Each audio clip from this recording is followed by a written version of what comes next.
Welcome to the Nick and Matt Show, bringing the player interviews you want to hear and the hot topics you want to discuss. Recording live in studio, here's Nick and Matt. Wow. So I'm in studio, intern Ben as always, and Nick is the world traveler. He's like, well, actually evidence too. Let's just go straight 3-up right now. Okay. So both of these guys are all over the place. Nick's like literally driving Paul's RV from Michigan to Virginia, but he was in Massachusetts right before that. So Nick, welcome to the show, episode 127. A new place, a new time, a new journey. Yeah, it's good to be here. I after a lot of travel and things, miscellaneous things just disappearing in areas where I can't remember to find them. Case in point, my headphones tonight. So I'm rolling on a little bit quieter volume. So if I interrupt someone or if I don't hear what someone said, I might be asking, oh, what was that again a lot tonight? But anyways, we're going to get through it. We're going to have an awesome show. Jam-packed show. I would say there's no excuse, but everyone knows that that's not true. Matt can do better always too. So Evan, you were just out at LVC. We're not quite to the update stage yet of talking it, but like you did a red eye last night. Is that true? Or today? Yeah, yesterday/today. Left Vegas last night, running on very little sleep. So I'm going to bounce a little bit earlier after we do that early recap and get some early, much needed rest. Man, I'm the oldest one here at 38, and I probably am a wimp, but man, late night. So one of my kids is feeling kind of sick last night, and he's up all night trying to get in bed with us, and just like it is a long night. You wake up, you're like, oh, this used to be fun staying up all night. Not anymore.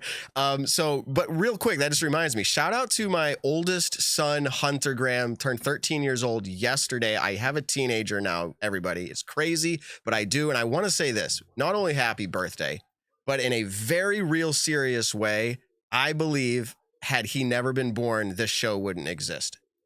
That's not because I wouldn't have been in disc golf, but I don't think I would have been into it the same way. So shout out to Hunter, good inspiration for me. And today my youngest had a birthday. So happy birthday to him, 4 years old. So there you go. That's my updates. Let's get right into it. Let's talk about it. Does anybody remember who we're just going to go. I mean, when I'm right, I'm going to ask, but I'll remember. Who did you pick, Evan? Did you say Katrina? I believe I said Katrina Allen for FPO, but I said Joel Freeman for MPO, who was looking good for a while, but I think he finished around 30th. Okay, and Nick, did you say Katrina as well, Nick? Yep, pretty sure I said Katrina for FPO, but I said Paul for MPO. Okay, and Ben, did you say Katrina? No, you went out on a limb, I think. Did say cat. Merch. I said cat. Merch. I said cat. So, goodness. And by the way, that was a good dark horse pick, or as in the Nick and Matt show, if you go way back in our archives, it's the wild horse. That was a good pick. Mm-hmm. But Katrina took it down, and I don't think it was that hard of a pick. That's not to say she was a shoe-in. We'll talk about Paige shoe as well. It's not to say that she was a shoe-in to win it, but she did it before last year, and I just feel like with Paige not being there, Valerie Mandujano, I'm not saying the field's much deeper now than it ever was, but it kind of felt like this is Kat's to win. She's done it before. She seems like she's been working on things. It was hers to win. She took it down. Now, MPO, mind blowing. You guys just gave me your MPO picks. Ladies and gentlemen, boys and girls of all ages, I went out on a limb. I just felt something deep in my bones, and I picked Calvin Heimburg to win. And everyone knows the history of this show.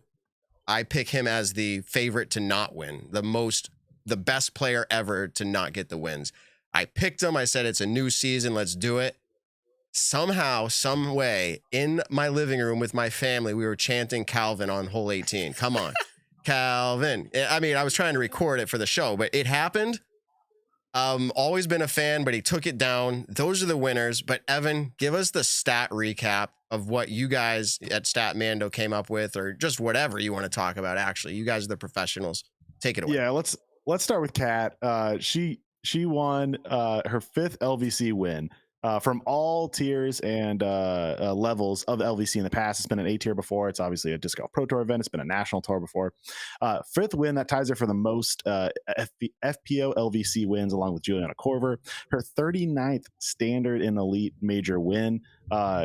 pushing up that high leaderboard.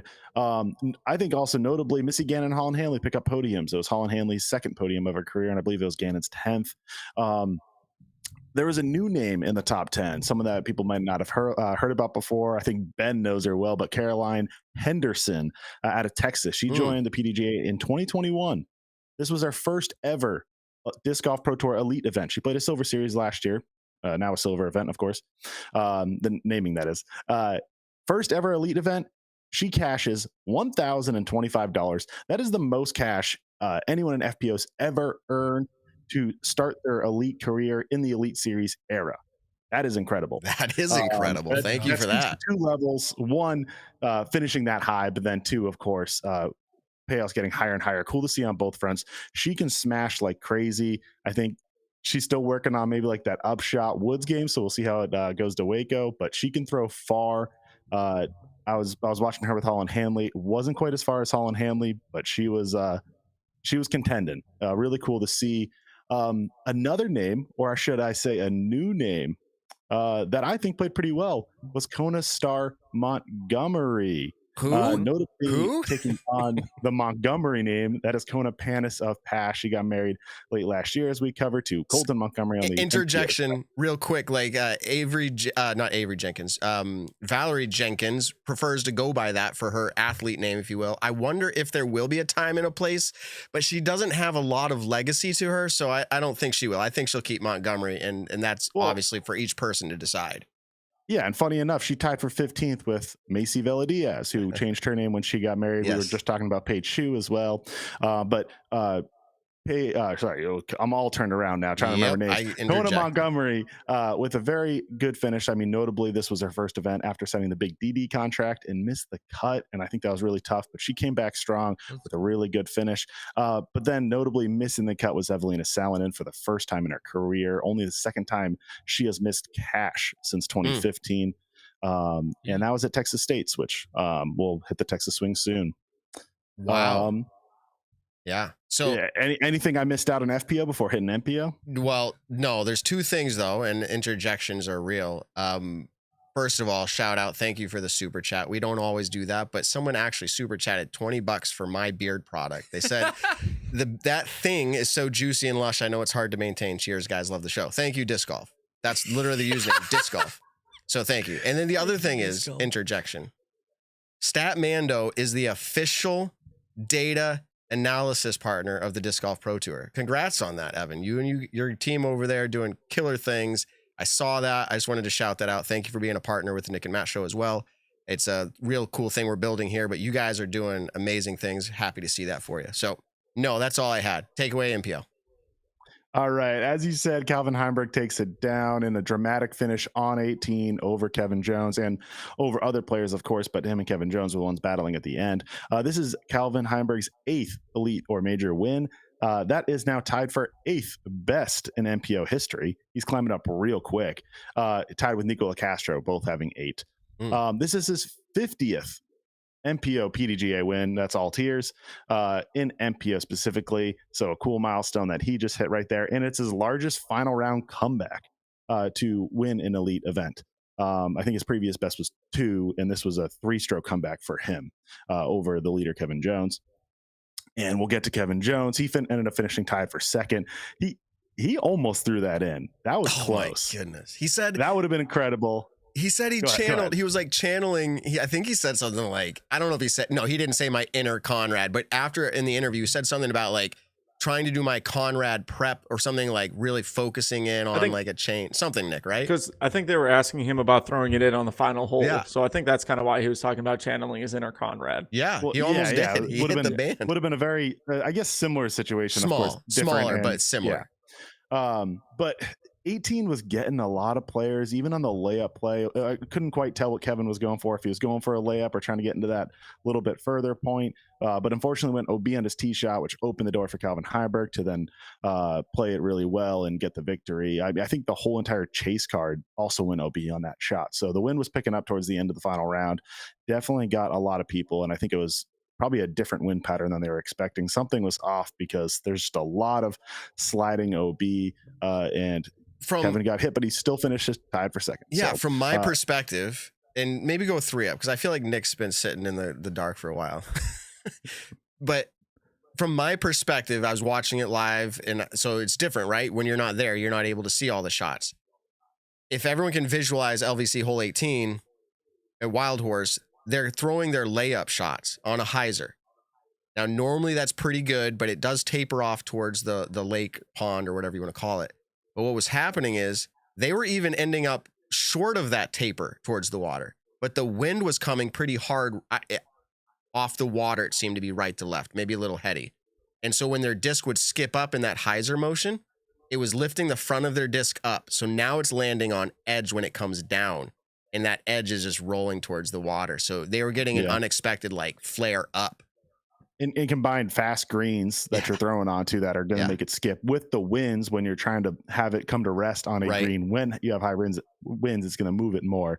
So really tough to play that hole, but makes very, very exciting finishes. That's now back-to-back years on the MPO side. We've had an incredible finish. FPO had an incredible finish on that last year. Katrina had it kind of locked up going to 18, although it was pretty interesting in the final round with her lead slimming down a little bit. But to continue on for MPO, Kevin Jones, I think, did surprise people playing super well. And although he didn't get the win, still showed a good performance. But this is the 6th time at an elite or major event that he has had the lead either tied or outright going into the final round and not picked up the victory.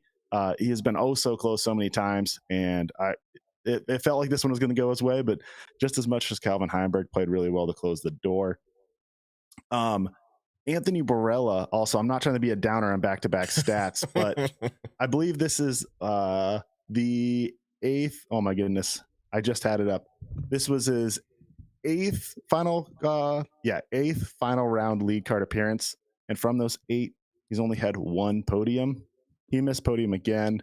I think he had the notable hit off the rangefinder person to go hazard. Wasn't quite his top-notch self in that final round, and dropped a little bit. But new discs. I'm going to go down with 3 stats new in a discs row. though too. I mean, that's something to talk about. New discs, first big event like this. Good job. And speaking of new discs, someone else who had a tough final round was Simon Lizotte. He made the cut, but because there was a tie going into the for the last cut cash spot. It means that in the final round there could be someone who made the cut but missed cash. Simon Lizotte got really close to dropping really far and missing cash. He did get final cash position, but he shot, I don't have the exact score. I think it was a 3 over with 8 bogeys. That is more bogeys or worse than all of last year for him. Really unfortunate to see, and I don't know if just that last round just got to him. It felt like a little bit. He still gets cash. He had some incredible other good rounds, but dropped off right there. But someone else who didn't miss cash was Nate Sexton. He continues on his cash streak for 114 straight elite or major events. Absolutely phenomenal. He was in danger of losing it a little bit. He was in that solo last cut spot that was missing cash for a little bit, but clawed his way back. And then Bradley Williams had a tough little stretch too, and he ended up finishing in the no cash spot. Okay. Last one is Ganon Burr. Who? He finished Ganon Burr finished tied for 30th. I'm sure we'll talk. Oh, that's right. I'm sure we'll talk about his bag and everything else going on. But he finished tied for 30th. That's his lowest finish since 2021. All of last year, he finished inside the top 25. Still finishing in the top 30. I think a respectable finish. But I think that's notable that all of last year he didn't finish this low, which is still pretty good. And here he is, first event of the year, getting tied for 30th. Well, there's other things going on. Tough conditions being part of it. He came out actually shooting pretty good, only a couple strokes back. But yeah, maybe we'll get to talk about it. We got a jam-packed show. Is that your MPO recap? Yeah, I mean, I could probably talk for a while more. No, you can. That's fine. I want to involve. I want to bring up another topic. I'll say one last one is Nico Lacastro in his first event back. Gets a tied for 17th finish. Looked really good. Getting a top 20 finish after being suspended for 6 or 9. I forget what the exact. I think it was 6 months total, or maybe 9 months. It must have felt good coming back into this, and not into the sport, but into competition. Nick. Mm-hmm. So Ricky's not there. Paige isn't there. Kristen's not there. I have an opinion on what this means for the sport when they don't show up to an event, but like, what's your perspective? Did you miss them? Yeah, in a sense. I mean, obviously, with Ricky being the number one player in the world right now, you want to see that at every single event. And then same thing with Kristen Tatar being the number one FPO player in the world right now. You want to see them at the events and really competing against everyone else. Now, just because they're the number one player doesn't mean they're going to go into an event and win it. But I think with the consistency that we saw at Kristen Tatar last year, I think she would have played great in Vegas. I actually don't know have we ever seen her play the Vegas tournament? I'm not really sure, but I think with Katrina's knowledge of the courses, last year that last podium. round she did not play incredible, but she did what she needed to do to get the job done, which was great.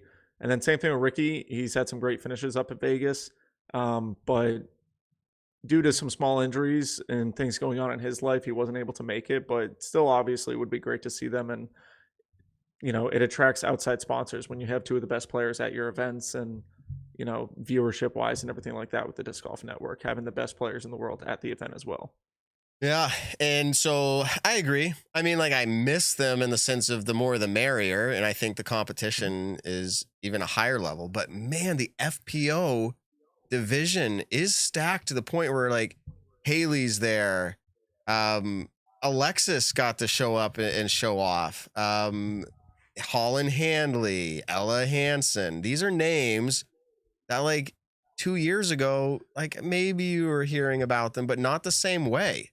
And I don't think we're just hearing about them because Kristen's not there and Paige Pierce isn't there. I think like the field is so much deeper now. We've come a long way, but let's go to this name, Nick. Paige Shue. I know I made a pick that said by the end of the year, she could very easily be, and I think she could, like, I didn't say she will. I said I think it wouldn't be a hot take to pick top 5 for her by the end of the year. Am I way off, Nick, after this event? What do you think? Vegas, weather conditions weren't incredible. She's a smaller stature player, doesn't throw nearly as far as the players like the Holland Handleys, the Ella Hansens, and players like that. She's got good form. She's a good putter. I think she's really trying to get back in the swing of things. Now, top 5, I think, is a little bit hard to reach right now, just with how good a lot of players are currently at the moment. But someone who can make the Disc Golf Pro Tour finale, I think she's definitely, I don't want to say she's no matter what going to make it, but I think she definitely has a chance to breach that top 16 or top 20 to top 24 by the end of the season. So the chat, and I want Evan's opinion on this too. Anyone can chime. We're just a talk show. You can cut me off whenever you want, but the chat is like, you're way off. And I know people this week were, you're way off. I think Evan's like, top 5, huh, guys? Like, here's the thing.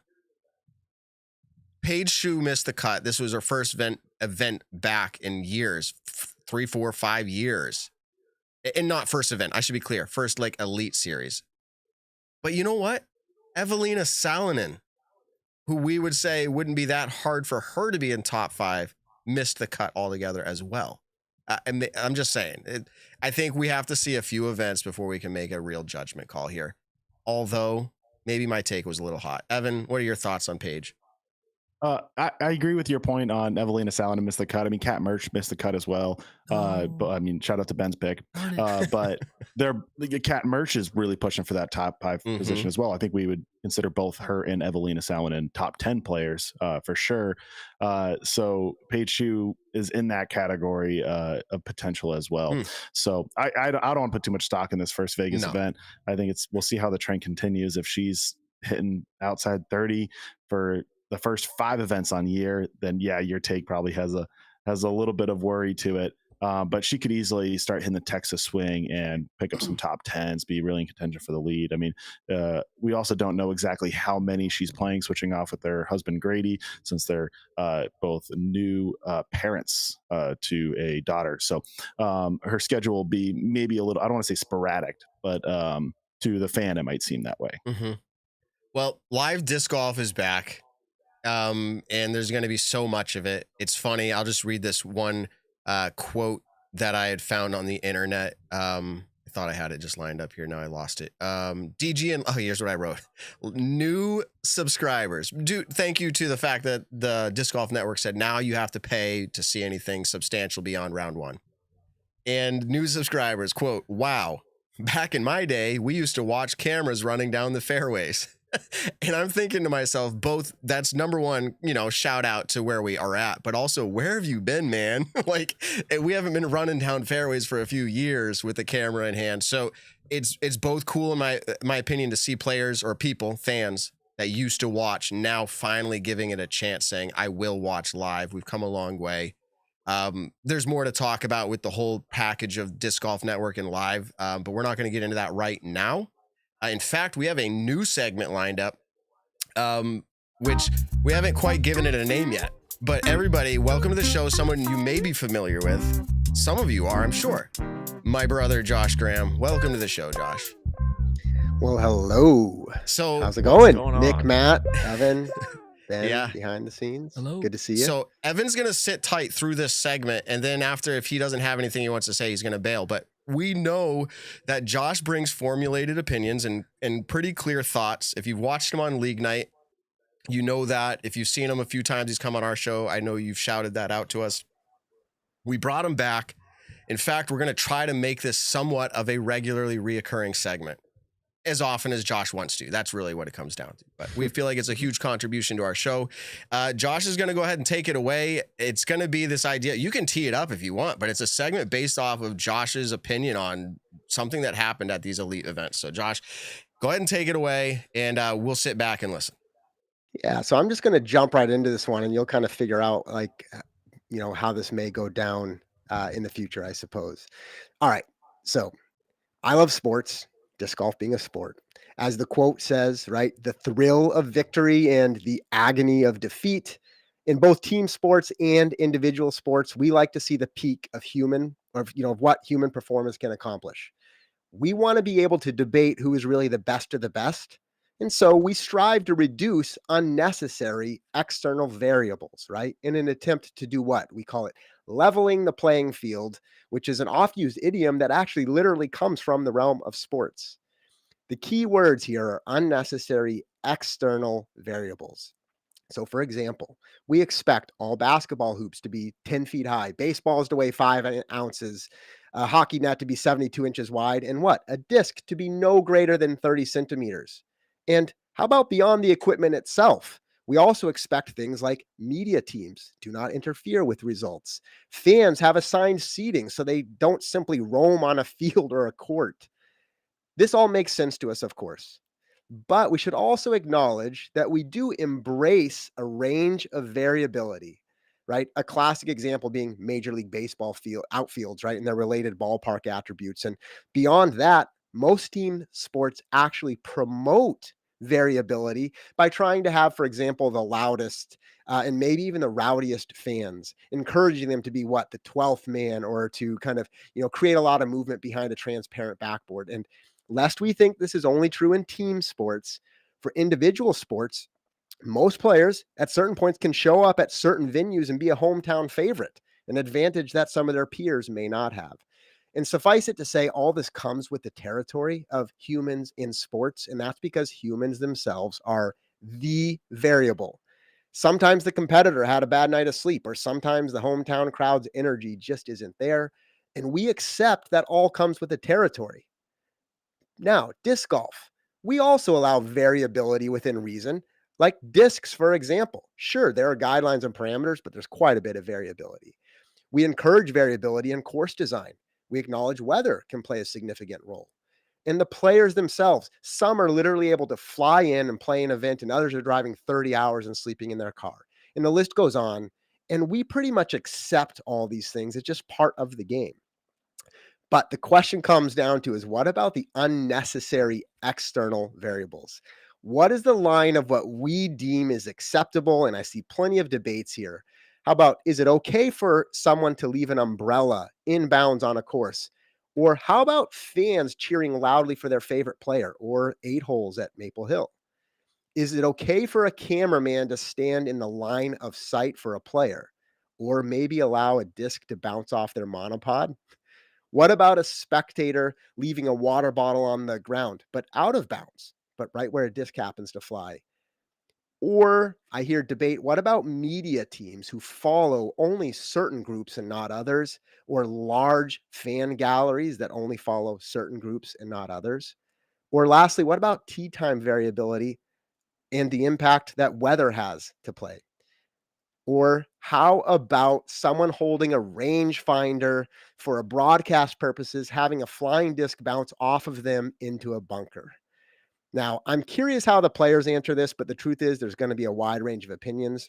And so to wrap this, specifically related to the hole 10 mishap with Anthony Barella's drive yesterday, here's my opinion. Look, that person was not a random fan. That person appeared to be doing what they should be doing, which was standing behind the cameraman with a rangefinder. They're doing that because it adds value to the broadcast that we're consuming. And although they were standing in the area of play, they were not standing in the most likely place for that disc to land. He did see the disc coming and attempted to dodge the disc. Now, unsuccessfully, it seems, ending in the bunker, the disc and himself, unfortunately.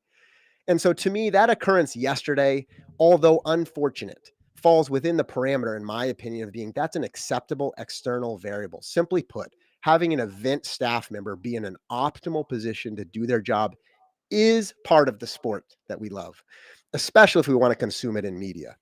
Now, of course, each time something like this happens, we should evaluate, try to find a way to minimize the outcome as much as possible. But we should also realize this type of variability and this type of outcome, quite simply, is just part of the game we love.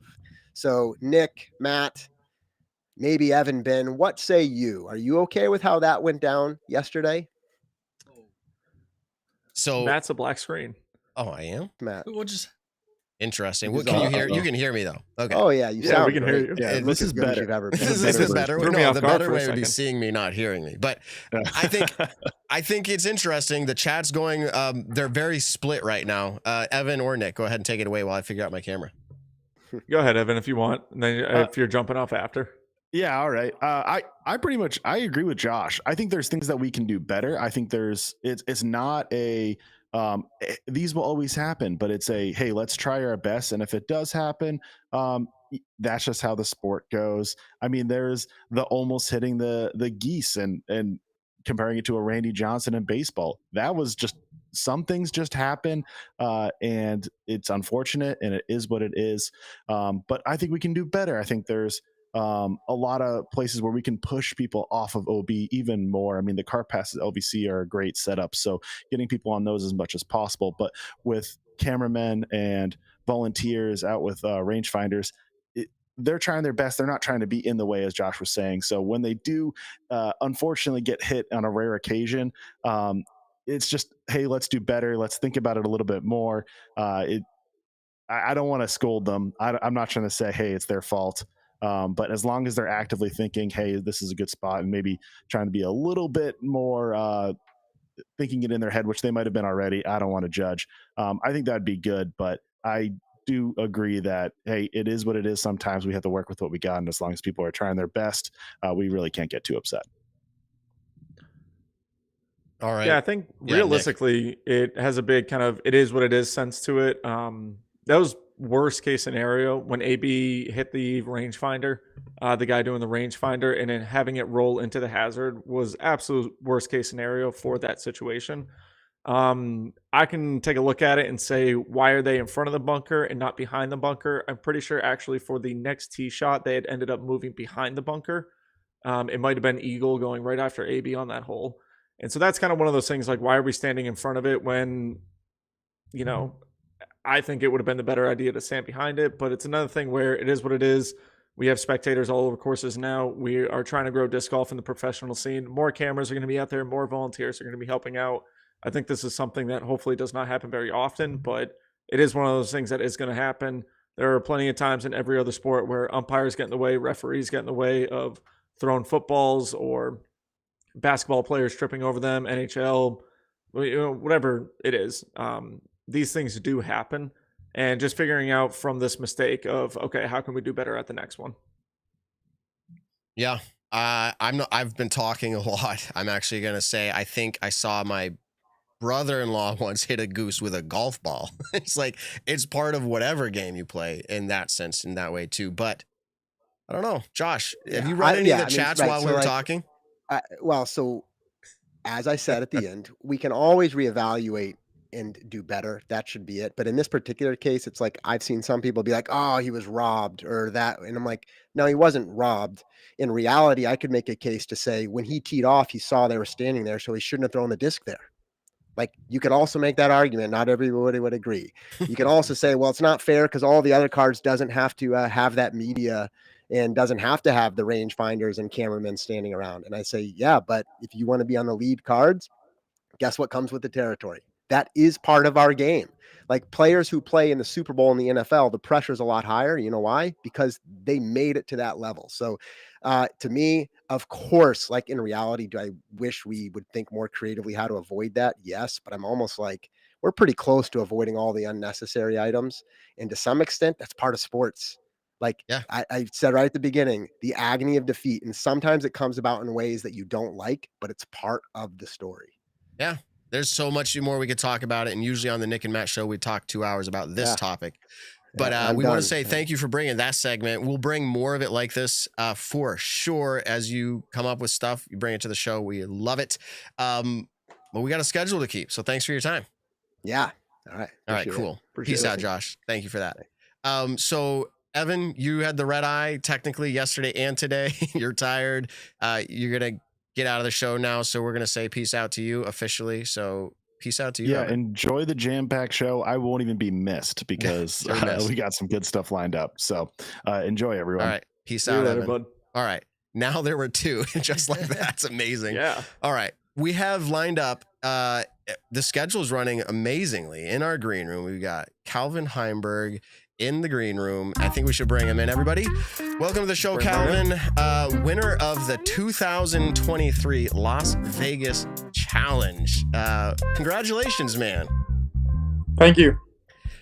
So there's a lot of things that happened in that round that were really impressive. Besides the fact that you won, that's impressive. What stands out as your favorite moment of the whole tournament for you? Besides the, like I said, the tap out for the trophy, like does anything stand out? You're like, that's it. I would probably have to say, the second shot on 16 is probably like standout moment. I mean, at that point, there's not a whole lot of places to make up strokes. So, it was kind of a do or die moment for me. 17 in that headwind's going to be a pretty tough get. And then 18, I would rather not have to try to make up a stroke. I would rather be pushing for the win at that point. But yeah, probably that. But I mean, that entire round, I did some really good things and really bad things. Early in the round, I was making all kinds of circle 2 putts to keep myself in it, and then unfortunately, I had that one double bogey. But yeah, as a whole, I would probably say like how I threw the disc at the very end of the round was probably the highlight. Super clutch. This interview is not about me, but I know the last time we had you on, I mentioned how I always pick you to not win, and the best player ever in the world to not have the wins. And I'm proud to say, the new year, new me, I picked you to win this event. My whole family on hole 18, when you were through your drive, was chanting Calvin in my living room. It was a beautiful thing. Tell us about what went through your mind when the disc released from your hand on hole 18's tee pad. Final round. Honestly, I wasn't too happy with it. It was I pulled it a little. I wasn't trying to be that aggressive. I was definitely trying to aim more left than I did, but I put it high enough to give it time to at least have a chance at fading back, and it faded back, just got over the cart path.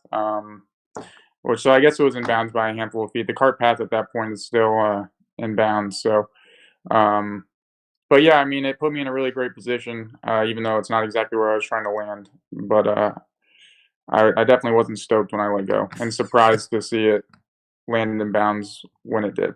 Yeah, so a little bit of a roller coaster there in some ways. I think it's amazing that disc golf, and it's been here for a little while, but you have fans who you are now giving heart attacks, just like you've probably seen in other sports. Like, it's happening. Yep. I was just like, when it left your hand, I was like, oh man, my kid, everyone were like, oh no. And it stayed. We couldn't believe it. Could not believe it was inbound. So that was awesome. So Nick, I got my 2 good questions in. Good is relative. What do you got, Nick? Yeah, we can call them good whether you want Okay. to or not. Right. Anyways, hey, so picking up a win so early on in the season, literally the first big event of the year, does this kind of, shake off, I'm trying to say, picking up the win so early, does this how does this feel coming from your off season? Like, what was your off season like? And then also, does this relieve a little bit of pressure going into the rest of the year where, okay, you've got that one win. Now what are you chasing the rest of the year?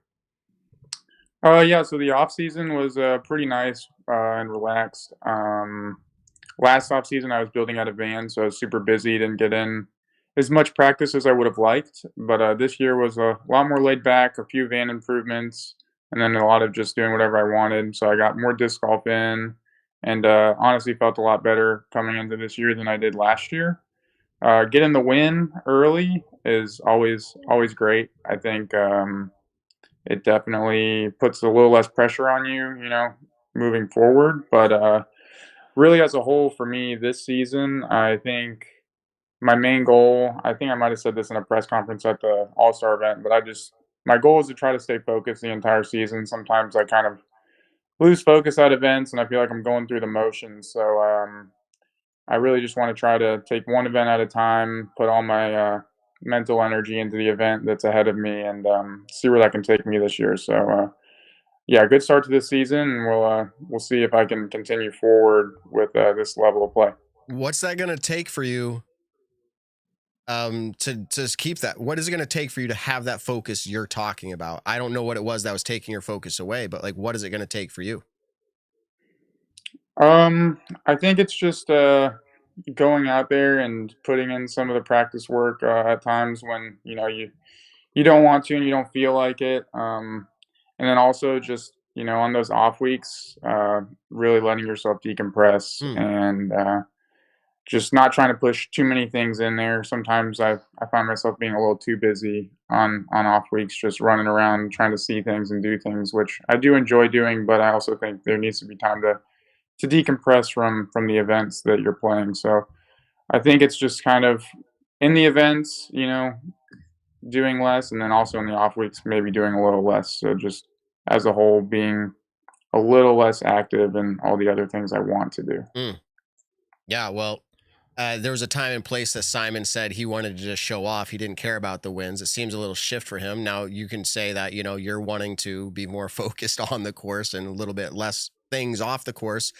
In fact, a few years back, I know, at least from my perspective, and I think other fans, it was kind of speculating that maybe disc golf wasn't the thing that you were doing and visualizing as a career move for you. What's your mindset with disc golf now, if that's changed at all?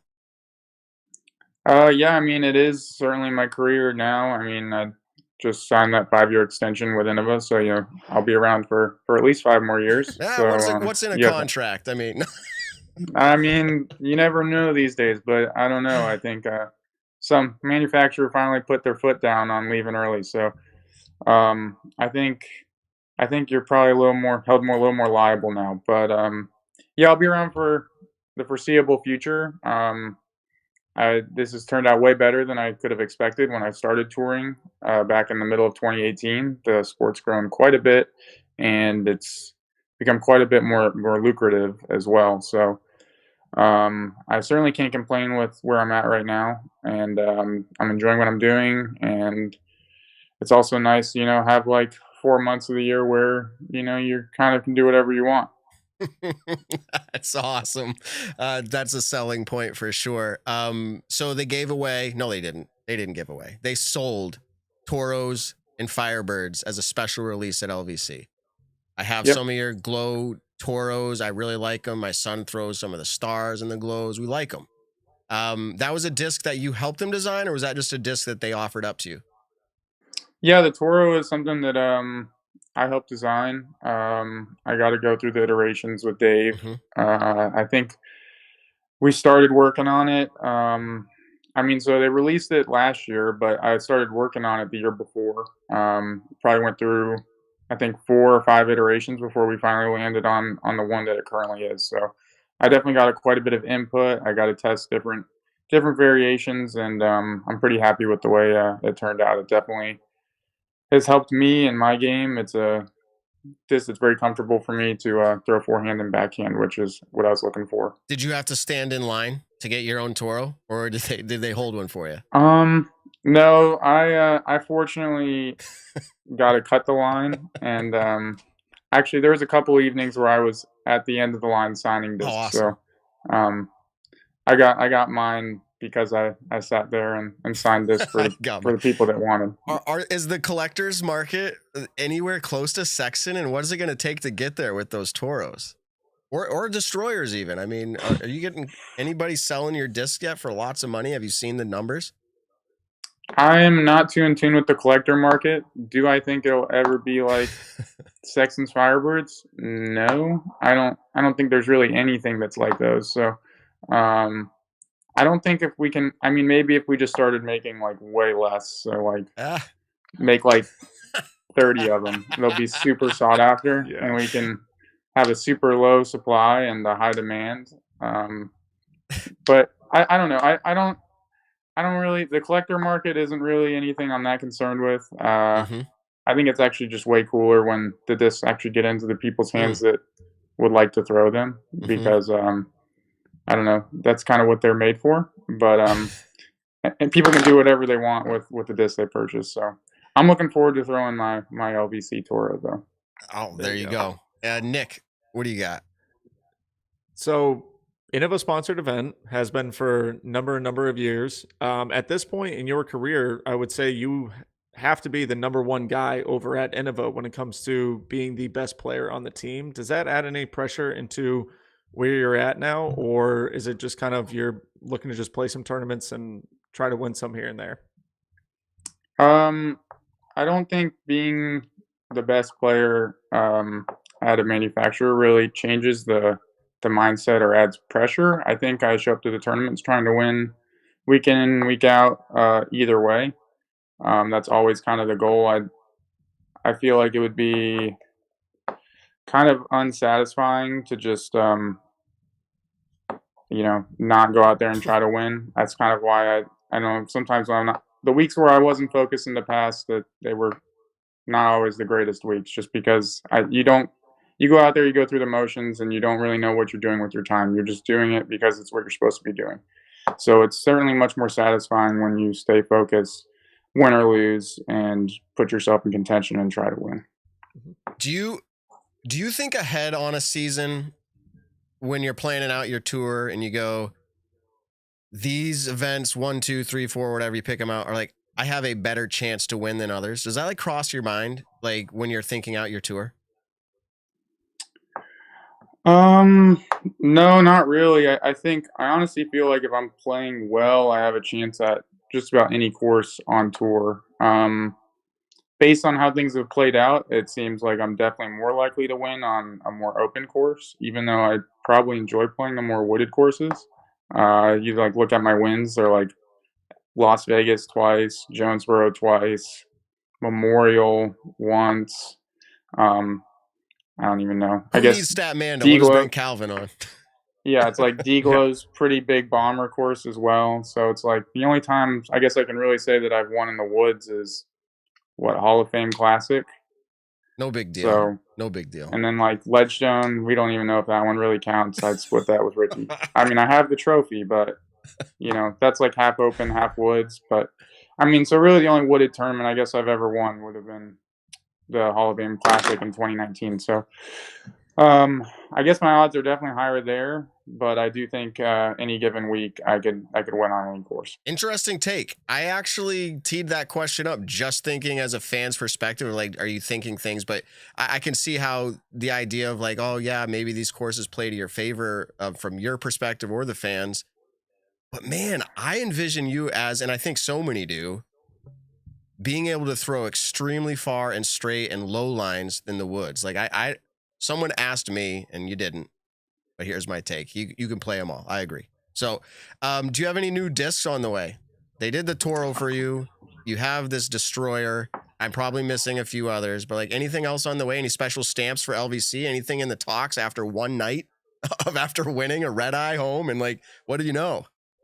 I'm sure Innova is going to come out with some kind of LVC commemorative disc. They generally do. I haven't talked to anyone to know that for sure, but my guess is that's coming out. But I have a new fairway driver coming out with Millennium called the Vila. It's like a Speed 7 fairway that's straight to overstable. So I threw it a little bit at the tournament. I had a Helio one. That's their version of the Halo plastic. It was purple and white. So be on the lookout for that. The first release of it actually did happen at Vegas. Millennium did the first contacts, which is like their first runs. But I anticipate, some with my names and the Tour Series version of that coming out sometime in the near future. Okay, cool. Man, all I can say is, again, I'm going to try to steal some of your excitement from the win. I heard you woo, and we don't have Ricky's tour manager anymore, but when you won, you shouted a woo out there, and I was like, there we go. That's excitement. Even my kids, they're like, Calvin just, he showed some excitement, so that's awesome. My 8-year-old, almost turning 9, he prides himself on carrying himself like you on the course. So thank you for. Well, that's awesome. Yeah, really. That's who he's like me, Dad. I'm like him on the course. So like, just his composure and control of himself. So good job there. I appreciate that. Nick, you have any closing thoughts? Yeah, I guess just briefly talking about the final round. Very tight race up at the top. Had a couple guys on the chase card making a push at you guys. Some of them even tying the lead at some points. What is kind of your mindset going into that last round? And then on hole 7, where you made a double bogey, talk to us about after that. What's kind of the mindset going on? Yeah, I mean, going into the final round, you really feel like you have to shoot hot. I mean, I was 3 back, but there's a bunch of people right around me in score. So I'm thinking I need to shoot somewhere in the double digits to have a chance at winning. The weather did kind of deteriorate as the round went on. So maybe that expectation slowly lowered over time. But yeah, I mean, I definitely had some early mistakes, some missed circle 1 putt on 3, awful drive on 2, but I made up for it with some big circle 2 putts there at the beginning. And then, yeah, after that double bogey on hole 7, I was pretty frustrated with myself. It kind of almost felt like I had played myself out of it at that point. It's just like not a hole you can double bogey. It's a 400-foot par 4, and realistically, the only goal is to throw it into a bunker and give yourself a birdie putt. So taking a 6 there was pretty detrimental because, I mean, at that point, you got really not a whole lot of holes that you can count on gaining strokes on. There's a lot of holes you can gain strokes on in the back 9, but I feel like a lot of the holes are either like really tough, especially into that headwind, or they're fairly easy. So,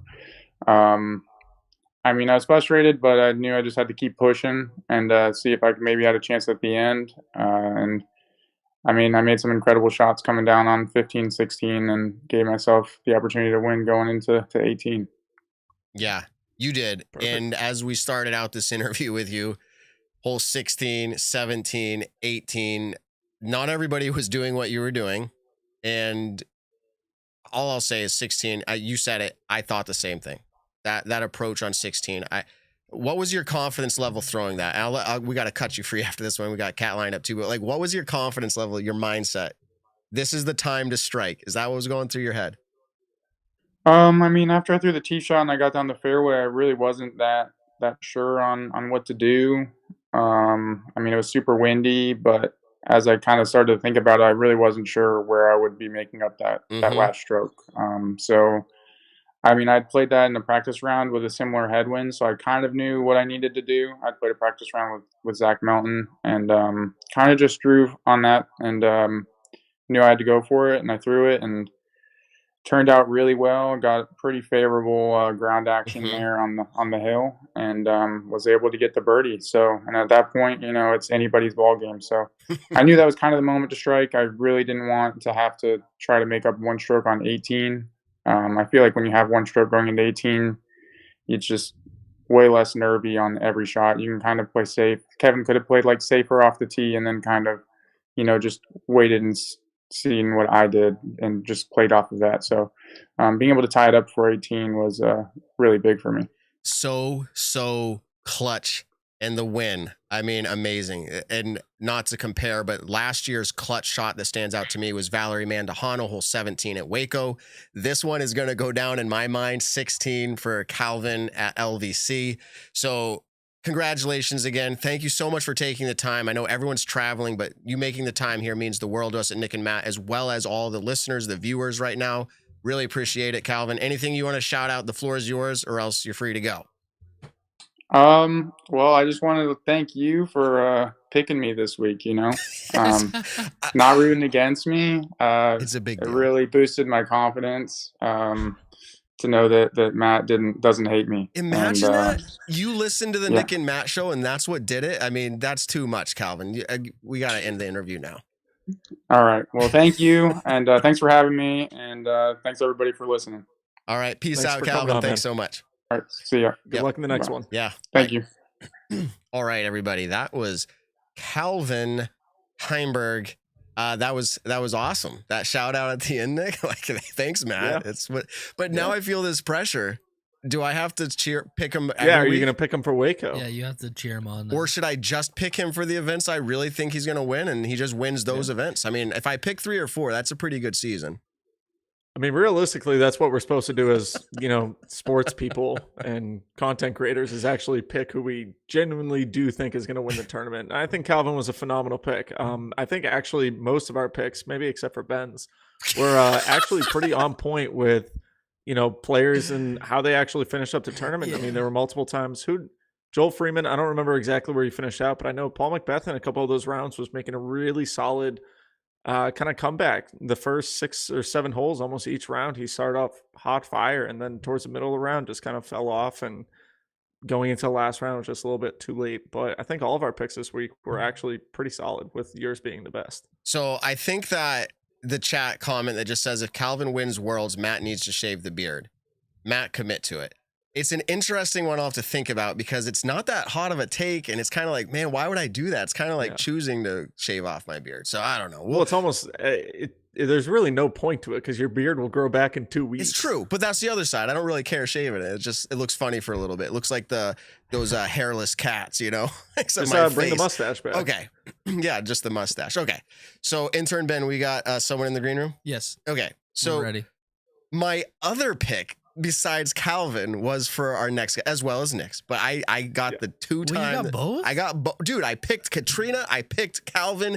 I wanted to be in Vegas to play some games and maybe win some money, but it didn't work out. So let's welcome to the show, everybody, Katrina Allen, back-to-back LVC champion 2023. Welcome to the show, Kat. We're so happy to have you. Okay, so for our listener, she said, thanks for having me. I think there's some microphone possible issue. Maybe it's muted on your side, Kat. Okay. So she jumped out. She'll be back. It's always fun when we do that, because we're a live show. Yeah. And we started on time tonight. Yeah, so and we're packed. So let's see here. Yeah, exactly.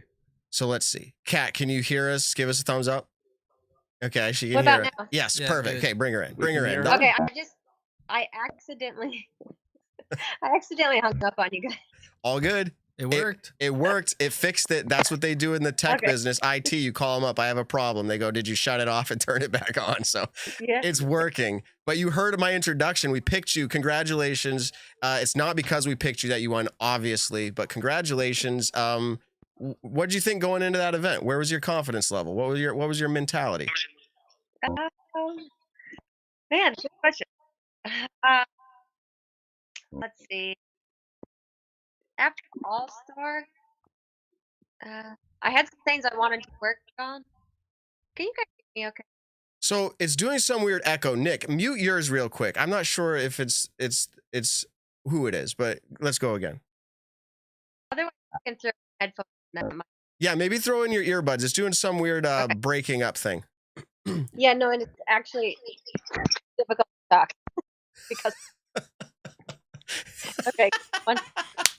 It's like that speech jammer app back in the day. You'd wear headphones and it would like try to mess you up as you talk. Yeah. Horrible. Yeah. All right. So let's see. She may need to do another turn it off, turn it back on type thing. But hey, this is live. We'll find out. Right. Okay. Camera's off. We can see all this in the back end, but we'll let her get this one figured out. If we need to, we're going to obviously stick with it. This is going to be a great interview. So I'm excited to hear from her, like any good books she's been reading on health and wellness, mental strength. She always brings that interesting stuff and what she's doing that works. We'll hopefully get some tips from her that she can share with others, things that she's doing that works. So, all right. I don't know if we can see on the back end on and off, like coming in and out. So I'm sure she's trying to get that situated right now. So we're almost there. Okay. Can you hear us, Kat? Can you hear us? Yeah, but no.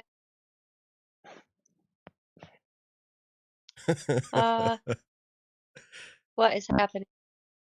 Okay, but you can hear us? We can hear you loud and clear. Okay. It's not echoing now. Is it better? Yeah, it's not echoing, right? Yeah. Seems better. We'll give it another go. So like, yeah. I just finished a podcast too and had no problems, so I don't know. Yeah, it's perfect now. Yeah, it's not echoing. There we go. Cool. Let's go. Shut it off. Turn it back on. Okay. Let's see. You said going into the event, right? Yeah. How was I feeling? Yeah. I felt really good. In fact, I said to somebody, I feel really solid, but I still have so much I want to work on over the season. Like I made a lot of progress in the off season, but still lots that I wanted to work on. Okay. Yeah. I mean, we've watched from afar, and it's only in social media world, but you've been working on your throw. You've been committing to all that extra effort. And I guess like there's so much we'd like to know about, but like, where did that come from? I know you talked about, bad habits, like just compounding over time, but where did the mindset come from? Like, this is the time to start working on it. Well, I think off season's a perfect time, right? Like you can make little tweaks through the season, but you don't really want to start from scratch. So I put the disc down somewhere in October. I played an event after Throw Pink, a local event. And then came back and was hoping that maybe like magically my old form where I felt really confident and loved the way I threw the disc would come back, and it didn't. So me and Austin, man, we took like 2 or 3 days of just trying all kinds of little different tricks, and was a combo of throwing putters at like 30%, 40%, just like a 3-step smooth run up that kind of got things. We kind of got there, and then we tried to like implement mids and fairways, and it was like the old habits just really creeped in. And Austin had this idea to like do a run up like down a hill. Nice. It just like clicked, and he's like, do it again. He's like, that's it, but now just do it on flat ground. Wow. I feel I'm not quite where I want to be, but have made a lot of progress. And I think the biggest thing for me is I'm enjoying throwing the disc again. I feel like it's feeling more effortless than it has in the last few years. Okay, real quick on our end, I'm going to refresh you. There we go. So it should be refreshed. We're going to take a little bit less data from you. We're hearing you good, but there's some background noises that we're trying to fix. That's not your issue, I don't think. So, Okay. Yeah, I'm interested too. Like we could talk about your win, and I'm sure people want to know more about that. There's some excellent things you did during there. You gained a significant lead. How does that go into your mindset? It doesn't shift very much for you, I'm assuming, but maybe just elaborate on that when you start getting these strong leads early into an event. I never really think about it first, second, third round, but it crept in a little bit during the final round when I just really wasn't vibing with the wind. Like I just would overread it or underread it, or just like, and I think it was for Innova, if I think back to all those years, it's just not a wind that we're used to or that I'm used to. And I really just struggled. Was like not until we got off those first like 8 or 9 holes where I felt like I kind of had it under control. I remember even talking, I think it was like maybe Ganon Burr's mom or somebody else, where they were feeling the same way. Like it's that awkward win where if you miss, it's either going to drop you bad, or if you miss the other way, it's going to push you bad, right? So really awkward. And that's when I finally started thinking about the lead, unfortunately. Yeah.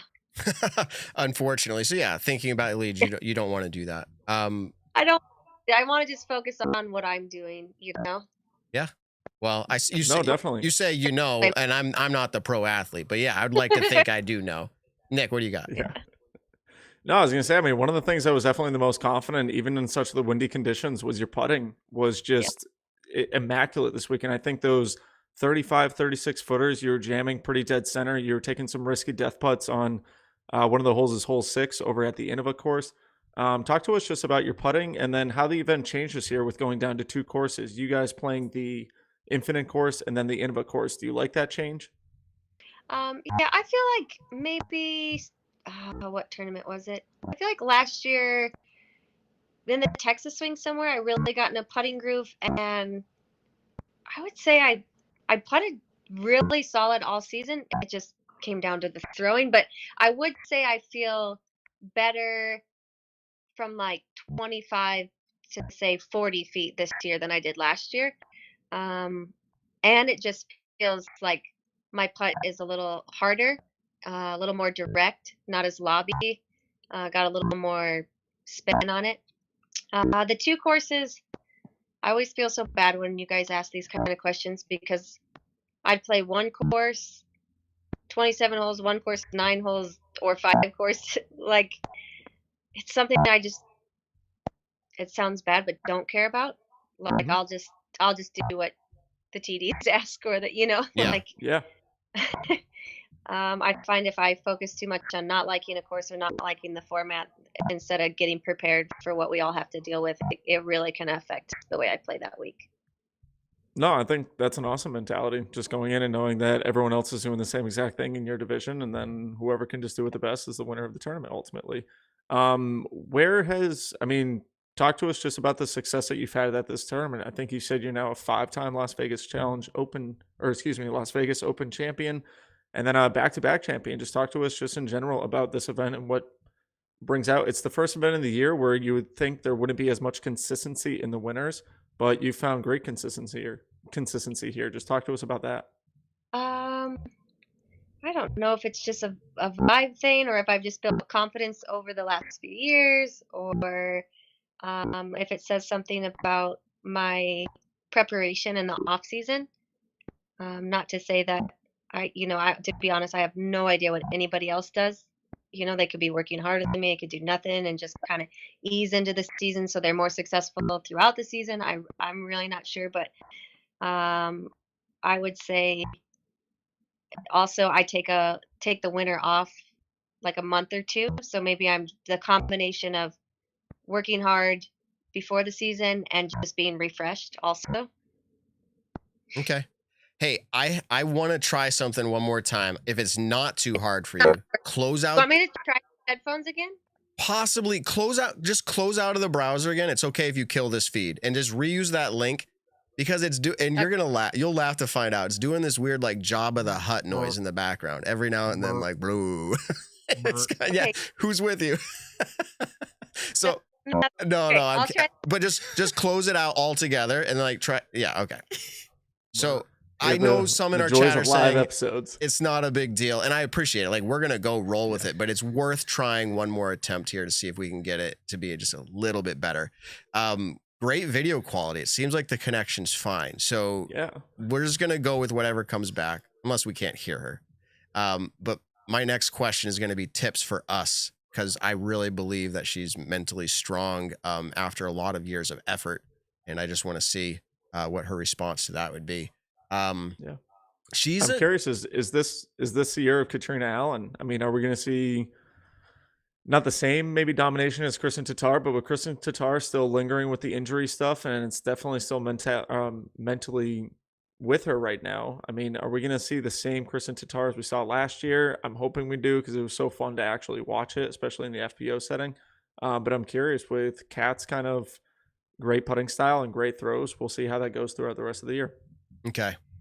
Let's see. So Kat's back in. Let's see if we can hear her. Come on. Oh, wow. We can hear. Yeah. Well, is it better? Yeah. No, well, like cross our fingers. It's better. No frogs. or whatever. No ribbits. Cross our fingers. I mean, yeah, great. Cause we're like, it's not I always feel bad because it's not the guest's fault. And it's just like, we don't want to make you feel awkward at all. And that's not our goal here. was better than the first time. The first time I could just hear what I was saying as I was trying to continue to talk, and I'm like, oh my gosh, this is miserable. This is So, miserable. Yeah, no, that's horrible. I don't know what's happening, Yeah, this is good. but it's working. So okay. when I think of Katrina Allen, and I hope this is what you would like me to think, is mentally strong. And I feel like I wouldn't have always thought that, but every time you come on, I get into this little like, hey, what are you reading? What are you learning? Where's your health and wellness? Where's your mindset strengthening coming from? So I know, and maybe I'm wrong, there's got to be something that you're currently practicing or working on that you could share as a tip that's helping you, especially with maybe mental strength. Uh-oh, we might have lost her again. Can you hear me, Kat? No? Oh my goodness. Can you hear me, Kat? No, can you hear me? This is pretty fun. I feel bad, obviously, for her on her side. She can't hear us. We can't hear her either. I think sometimes when they're in it and they get like, if they're on their phones, they get a text notification. They either close it out or leave this, sometimes it does this. So I want to get that question in. While we're waiting here for the live audience, did you hit the like? Let's get the likes or why this isn't working well. Actually, 450 likes, intern Ben, another one chip challenge. Chip. Yeah. Right. Yeah, I think we do have another one chip, don't we? Oh yeah, I think I have 3 here, Nick, waiting for you to come back to studio. Okay. Oh yeah. Katrina, let's try it again. Let's see. Are you there? Yeah, I'm here. Woo! This is Come on, please, this work. I know that what you were getting into, and I know me and you have talked that we should have a separate podcast just to even talk about this. Yeah. So what's working for you right now, or that you are practicing currently, that you could share as a tip? So I read a really good book this off season, and I'm in the middle of David Goggins' second book. The first one was Jordan Peterson's 12 Rules to Life, and if that doesn't make you turn inner and really tell you where your life is and where you need to improve, man, I don't know what will. But I feel like I've been on a journey for a couple of years, on probably like since 2017, 18, to really change some things in my life. And man, that book got me this off season. It was like I would just man, a lot of reflection. Anyways, yeah, there was something I feel like that's been holding me back that maybe I wasn't even aware of in my disc golf game.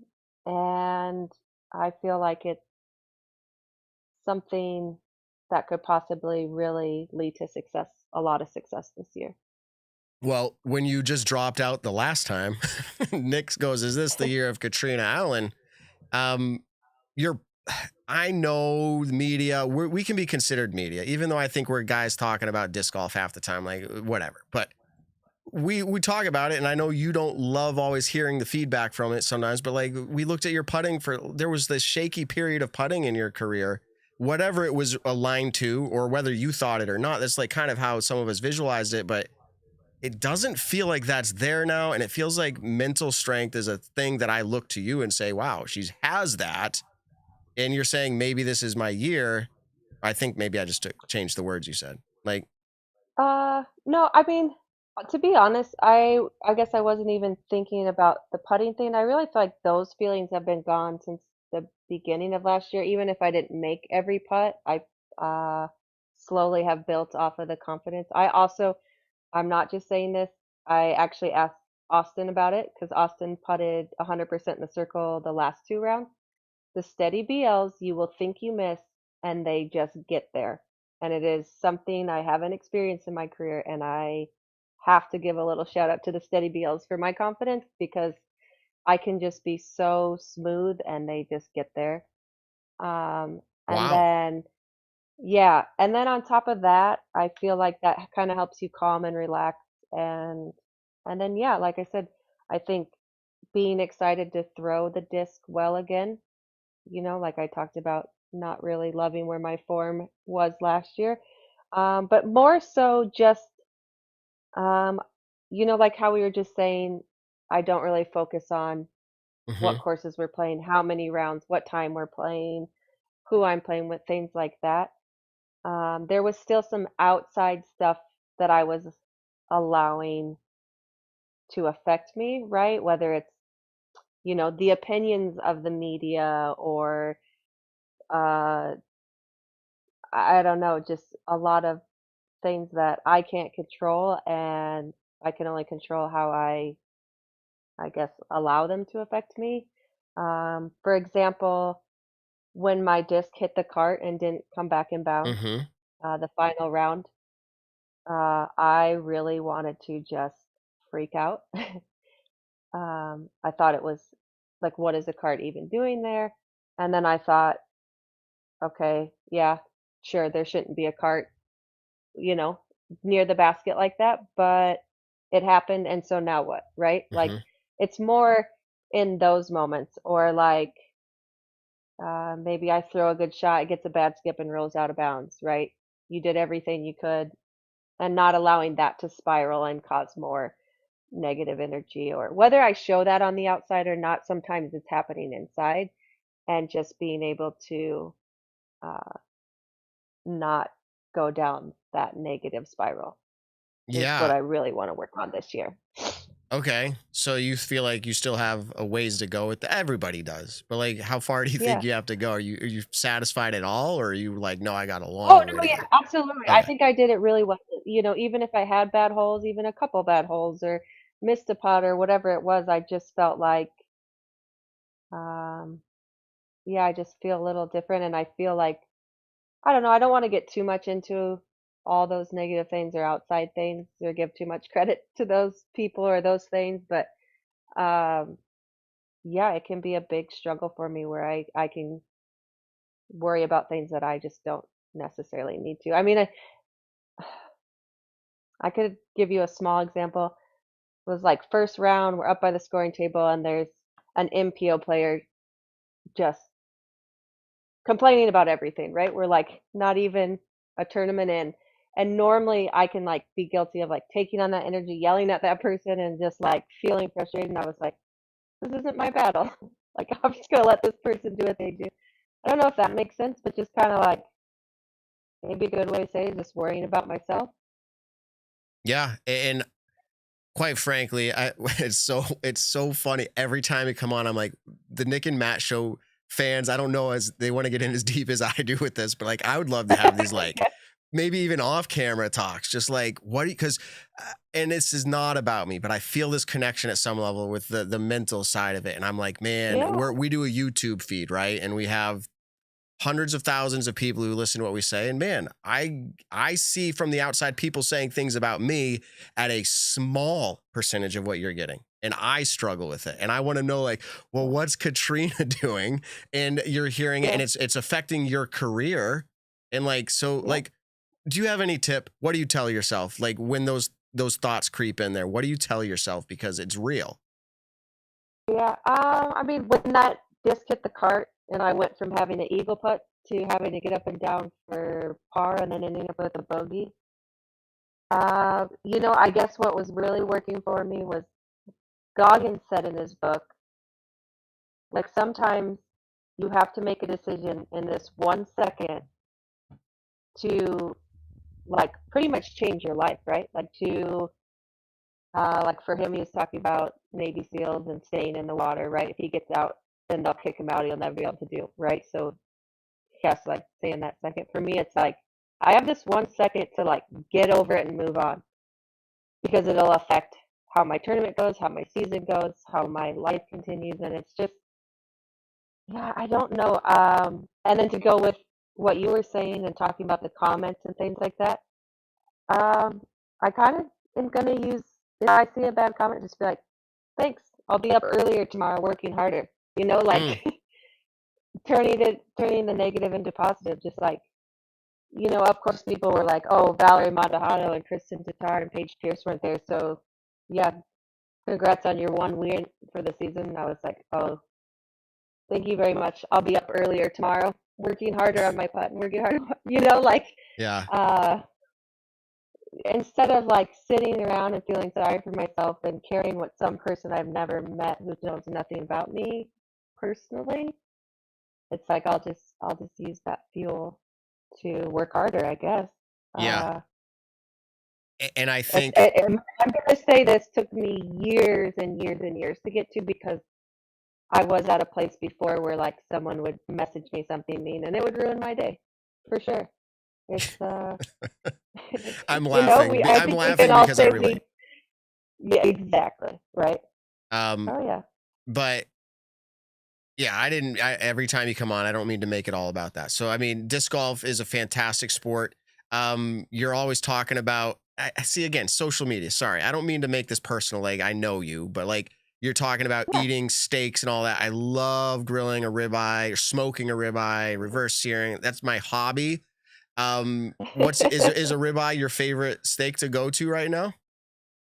Yeah, Me- yeah, a ribeye for sure. Medium rare? Rare. Rare. Oh, okay. Yeah, but I prefer a nice crust. Yeah. Yeah, so if it has a good crust, it doesn't matter what the inside it could be, just as long as there's a crust. Yes. So that's awesome too. All right. What do we need to know about new things coming up for Katrina? Anything new coming up? Or is it just like, hey, the season just started, just hold tight for a little bit? Or is there like, no, I got big things that are going to be coming up for this year? Well, Wednesday here in Scottsdale, we'll be at the Fly Mart releasing the DGA Tour Series. I'm releasing my Proline Swirl sale, so that's exciting. If you're in town for the Memorial, come say hi, or if you're in Arizona. What else? I launched a website this last November, and we're working on the next drop, so a new drop will be coming. I don't know if I'll get in trouble for saying this, but we did unisex shirts and a woman's hoodie, and guys were mad that there wasn't a hoodie for them. So maybe. Maybe. Oh, and now Intern for Ben. a Nick and Matt Show exclusive. Intern Ben's a little late on the exclusive audio, but no, that's cool. So, wow. I mean, you've got a lot going on for this year. The whole tour is there. You're planning on hitting every stop? I think most of them. Okay. I don't think we'll hit all the Silver Series, but Any European travel? yeah, I think we're gonna do. Well, I know I have Airbnb books for both Sula, or is it PCS? The Norway, Yep. and then European Open, and then just those two. But yeah, I'll be at all the Elite Series and a couple Silver Series. But yeah, just another year of grinding. Absolutely. Nick, you've been sitting quiet, just taking it in. I know you guys get to hang out a little more often than me, but what do you got? Yeah, here and there when I'm fortunate enough to be able to get out on the road. I mean, my biggest question that I was going to have is just talking about the final round. You had dominated the first 3 rounds, and then the final round had built up a significant lead going into it. With that lead getting smaller and smaller throughout the round, obviously you were able to hold it off. To just quickly talk to us about the mindset of, you don't have to birdie every single hole when you start out around 8 strokes ahead. So just kind of talk to us about people pushing up on you and just maintaining the lead in general. Yeah, and you know what? I think that's what you said. You don't have to birdie, but that's what I was doing so well, and I was kind of coming out firing every round, and I think I got too hesitant and too safe instead of just sticking with my game plan, right? Like if I really think if I would have just went out and acted like it was a first or second round, and that can just go with my goal for the whole season is to just really be confident and commit, right? No hesitation. In fact, you guys were talking about a few death putts I made. I remember being on the island hole. Yeah, Nick, I think you talked about, was it 6, right? Yep. Yeah. I remember thinking, like, if I was in practice right now, I would full send this and probably make it. Exactly. So why am I not, like, I feel like if I want to go to that next level, I have to run this putt and be confident, right? So I feel like I didn't do that as well as I could have the final day. And I really feel like it was a really good learning opportunity, as weird as that is to say, because they say you learn more from losing. But I felt like I finally settled in after the cart. I think hitting the cart made me so mad that I forgot where the lead was and just played, kind of shut my mind off. So that was kind of nice, as weird as that sounds, but really just, yeah, a great learning opportunity, because I can't believe I'm going to say this out loud because I like to be so humble, but I feel so confident my game's so close to where I want it to be that there may be more opportunities where I have to play with that lead and have to just focus on myself, stay committed, and stay confident and aggressive. No, definitely. I think that's a great, valuable lesson just to anyone playing disc golf at whatever tier is, and I talk to this with a lot of amateur people. They're always wondering what it's like getting into the professional scene of things. And I'm like, learn how to win, in the amateur side of, maintaining a lead, but also coming back from a lead. I think those are two very important things getting into anyone's disc golf career. So seeing it on the top stage of having such a lead going into that final round, and then even the struggles, like you were just talking about, almost getting too hesitant and almost playing too safe. I think there were a couple times where we even saw that out of Kevin Jones, not pushing in areas where we think he probably should have pushed a little bit more. But it's easy for us to say, people watching in the background, hindsight 2020 in that sense of things. So I wish that I could do the things that you guys do in the tournament, but go ahead. No, I just was going to agree with you and say, Kevin did what he thought was right, and I would never judge that. But for me, myself, I do agree. I was too hesitant. I laid up some putts that I wouldn't have laid up first, second, third round. And I want to, it's kind of like that, go out swinging or play to win. I mean, it's something I used to call timeouts and not yell, but tell my team, like, quit tipping, swing away. You got the lead and now you're hesitating. You're trying not to lose your lead instead of just, playing your game. So yeah, I think that was a huge lesson for me to start the season. Yeah, it's wild. Even having, that much of a lead going to the final round, it's crazy how, a couple holes can really change things, especially the front nine over at Vegas. I mean, we've seen it with Calvin at hole 7 at Vegas. Hole 6 could have been a big number changer. Hole 5, I mean, there are plenty of holes over at the Innova course that could have been big potential swings. But to be able to hold on to it throughout the rest of the round, it really doesn't matter whether you win by 1 or win by 10. As long as you're winning in general, then congratulations to you. I think that's what everyone strives for going out into the Pro Tour. Yeah, I agree. I think both for you and Calvin, these were impressive victories in their own ways, their own rights. It's got to be a good feeling to start out with a win. It just probably sets the tone. I mean, who knows what the rest of the season holds for you, but you're a competitor and it's your job, and we wish the best for you. We've kept you for long enough. I think you've given your time for us, and we really appreciate it. Is there anything that we missed that you're like, man, how did you not ask me this? Like, I want to put that out there. What do you think? No, I just think when you're ready, we should do a separate segment, maybe a special segment. We'll do like a 3-hour Joe Rogan where we just talk about life and deep things and have fun. If you're and then people can choose if they want to listen to that. Yes, if you're at least semi-serious, I will mark it down, pencil it. Okay, we'll do something special. No, I can talk about that stuff. I think we could go down that for a long time. If we'll talk off. I have your contact. Maybe in studio. MVP, if maybe, I don't want to interrupt your competition, but in studio you could do it. No, that's fine. Yeah. Okay. No, that would be awesome. We'll reach out. We'll make steak that night. Yeah, steak too. Yeah. Yes. Oh, no. All right. That'll be perfect. I think I make a pretty good ribeye. I'm telling you. Okay. Well, yeah. We'll see how your sear is. Yeah. No, the sear is crucial as well. It's the reverse sear. I'm telling you. I get the temperature. I've got anyone who's into smoking. I got these the Bluetooth meters that you get your steak to exactly where you want it. Slowly get it there. Take it off at like 115, right in that range. You throw it on, sear it, let it rest for that 10-15 minutes. I'm telling you right now, there's nothing better. And Kat, I will try to make sure I live up to what I just said. Okay. No, I just want to say thanks you guys for having me. sorry about the audio, everybody. Thanks for sticking with us. And yeah, I'm hoping to be back some more.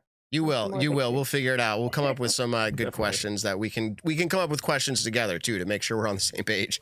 All right, cool. Okay. Thank you for your time, and hopefully Yeah. you have a lot more wins, and we'll hit you up. You can always say no, but man, we'd love to have you again. Exactly. Okay, Best thank of you, luck over guys. at Waco. Thank you. Have a great night. All right. Peace out. Bye. Bye, Kat. She's gotten pretty good, at least, at hanging up. I mean, unfortunately, we had to do it a couple times. But anyways, to everyone tuning in right now, I know, we do try to strive to bring you guys the best show. Every so often, though, technical difficulties do arise.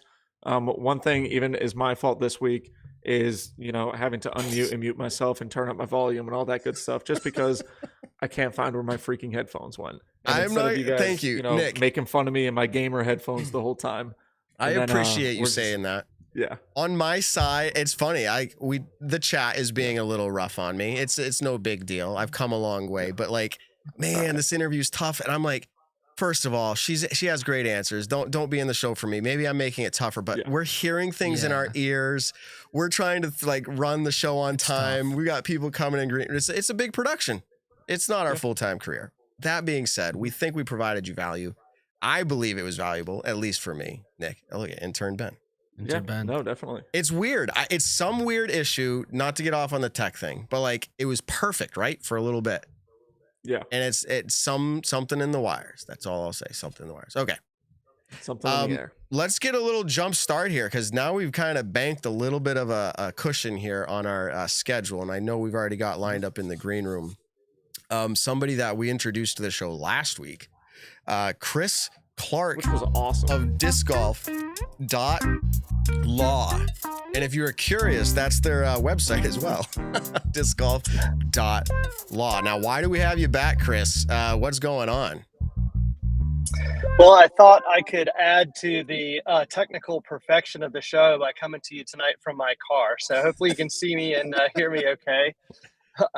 In true disc golfer fashion. Yeah. I'm guessing we're here to talk about this lawsuit that Natalie Ryan filed against the Pro Tour and the PDGA. Yeah. So rather than us talk about our opinions on how we feel about it, I feel like it depends, I guess, if you're a defense attorney or not, but like how you feel about it, you can share. But like, what has happened? Where are we at? I saw you posted a video. Again, I'll point everybody over there. Shout out. You can go check out discgolf.law on YouTube. He posts this content. He's gracious enough to come and share with our listeners directly here as well. But give us the interesting things about this, and then maybe kind of tie it up and say, here's what you think. Maybe they have a case, maybe they don't. Where are we going from here, kind of a thing. So yeah, take it away. Sure. Okay. Natalie filed her suit in federal court in California, and the defendants are the Disc Golf Pro Tour, the PDGA, and Thousand Rated Productions, which is the company that hosts the OTB Open. I am on record on our YouTube channel saying that this was months ago, saying that I didn't think that if Natalie decided to bring a legal challenge against the PDGA's policy, that she would be very likely to succeed. I didn't say I thought it was impossible or just a non-starter, but I just thought it would be I thought it would be an uphill battle. And the reason that I said that was because there just aren't any laws out there that we could find in our research that pertain directly to transgender athletes in professional sports. We did find some states that have passed laws relative to student athletes, but this is really a unique case. And so Natalie found a smart attorney. The complaint is well written, and it relies in large part on the California Civil Rights Act. And so rather than saying, I think she'll win, I think she won't win, that sort of thing, I will say, I think she has chosen the forum that will give her the best chance of winning. I think if she doesn't win in California, it will be very difficult for her to win anywhere else. But it's going to be interesting to see how it all plays out. Yeah. Now, is this something like we were able to, see kind of the Ganon Burr documents is anyone available, or excuse me, is anyone able to go and find these documents, and where do people find them, just to get more of an insider knowledge towards it? Sure. So all court documents are public, whether it's state court or federal court. But the nice thing about federal court is that the documents are available online for download through a platform called Pacer. We referred to that, I think maybe a little bit last week. Yep. Yeah, you can go on Pacer. You can get you can create an account. It's going to cost you a few dollars. It really is very cheap, but you can search by her name and download the court documents from there. You can also email info@discgolf.law. I'd be happy to send them to you. Yeah, so I reached out to another attorney, a friend of mine, also in the disc golf world. You might recognize the name Sunstein Law. They're advertising a lot with Disc Golf Pro Tour. And I said, hey, we asked Chris to come back on. What's your affiliation with the Disc Golf Pro Tour in this suit that we're seeing filed? And he said, I think to quote him, Steve Abreu, by the way, a guy that's in the disc golf world out of Boston up here in Massachusetts. And he said, I'm representing the Disc Golf Pro Tour. I have no comment. So more or less, you're right. Wow. I can't come on. I can't come on and talk about this. And so I was like, well, perfect. Like Chris is our guy, and anyways, he gave you a lot of credit. Not that you needed it, but Chris is doing a great job. Keep up the good work. So I think I'll give it right back if you'll let me just take a second. He's a very smart attorney. Met him in person just recently out in Tucson. He and I have been on opposite sides of a few deals, and probably will again. And so I would urge you to, when there is a topic that he can talk about, I would urge you to have him on, because he's a smart guy. Cool. There's a shout out, Steve. We'll get you on another time. We'll let we thought about having two of you on at once, and we didn't know if that was a good idea for the Nick and Matt show. The internet might explode. Two lawyers walk into a room. They get on a podcast. Yeah, this is a joke. I'm sure that would never happen. But so I think what's kind of interesting is a little speculation here, and I'm again not here to share my opinion, but the PDGA, everybody would agree with this, or maybe not, but they would have been really remiss to not have had a really good attorney looking at the things before they made these rules. And I can't say I have insider knowledge, but I have knowledge, I'll just put it that way, what I'm pretty confident about, that they knew California was going to be an issue. And that's partly why some of the ruling was the way it was. Now, and I'm beating around the bush here, but some of it was that they didn't ban transgendered athletes completely. They made criteria, and they did it at the highest level. They still allowed A tiers. Now, I don't know how that all plays together, because I'm not the smartest guy in the room. But like, people were questioning that. Why didn't they just ban it across the board? Do you think that plays into this at all? Is there a reason why the PDGA didn't just ban it across the board? I think my suspicions are similar to yours. I'm sure that they consulted with smart people that advised them accordingly. And actually, let me walk back the statement. I'm sure that they did. I suspect that they did. Mm-hmm. But it's interesting. One of the arguments in Natalie's lawsuit is that the PDGA policy was created intentionally to target her and to intentionally eliminate her specifically from the Pro Tour. And at first glance, that seems maybe like a fairly bold statement, but think about the fact that they did implement different policies for people playing PDGA majors, and then the Pro Tour came along and said, yes, we're going to use that also for Pro Tour events, as opposed to other PDGA sanctioned events.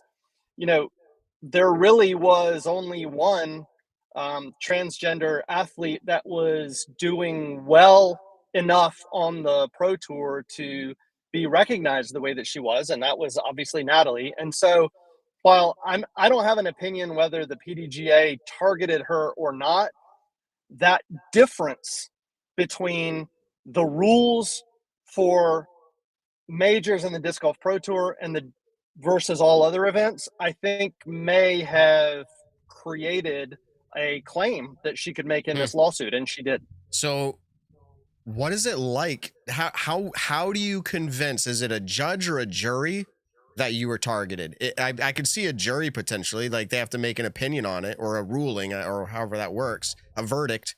But you said a lot of these get settled outside of court. Do you think that's going to be the case here, or is this going? I think it is likely it will settle outside of court, but again, that's not because I'm, smart or have any kind of special information. It's just because that's how the vast majority of lawsuits do get resolved. I think it's going to be. I think this one's going to be a little more difficult than the one we talked about last week. So I don't. How do you prove it? So when the complaint was filed, they did request a jury trial. Again, I don't think it'll ever get in front of a jury, but if it does end up in court, it is possible that it will be a jury hearing this. And how do you prove it? It's sort of how you prove anything. You have to introduce evidence. So she would have to, probably subpoena a bunch of documents and take people's depositions and things like that. So yeah, I think it'll be fascinating to see how it plays out.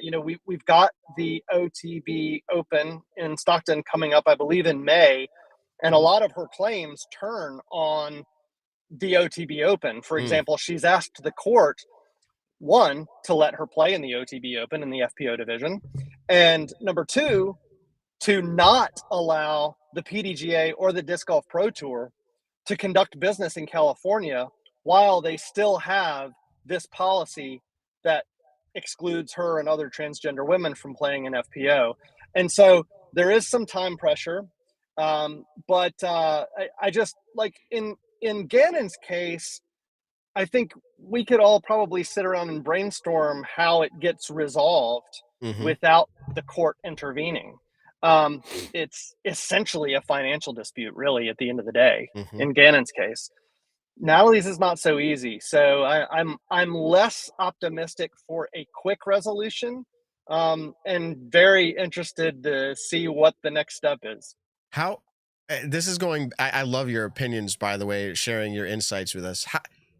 Going back to that targeted, just because it's interesting, not whether or not we think she was targeted. That's not where I'm trying to go with this. Is the conversation of, can somebody make a decision because they became aware of something because of somebody? And there's a difference with that as opposed to, I'm doing this because we're trying to, quote, target somebody. Like, there's a difference there, right? And that would be part of the argument.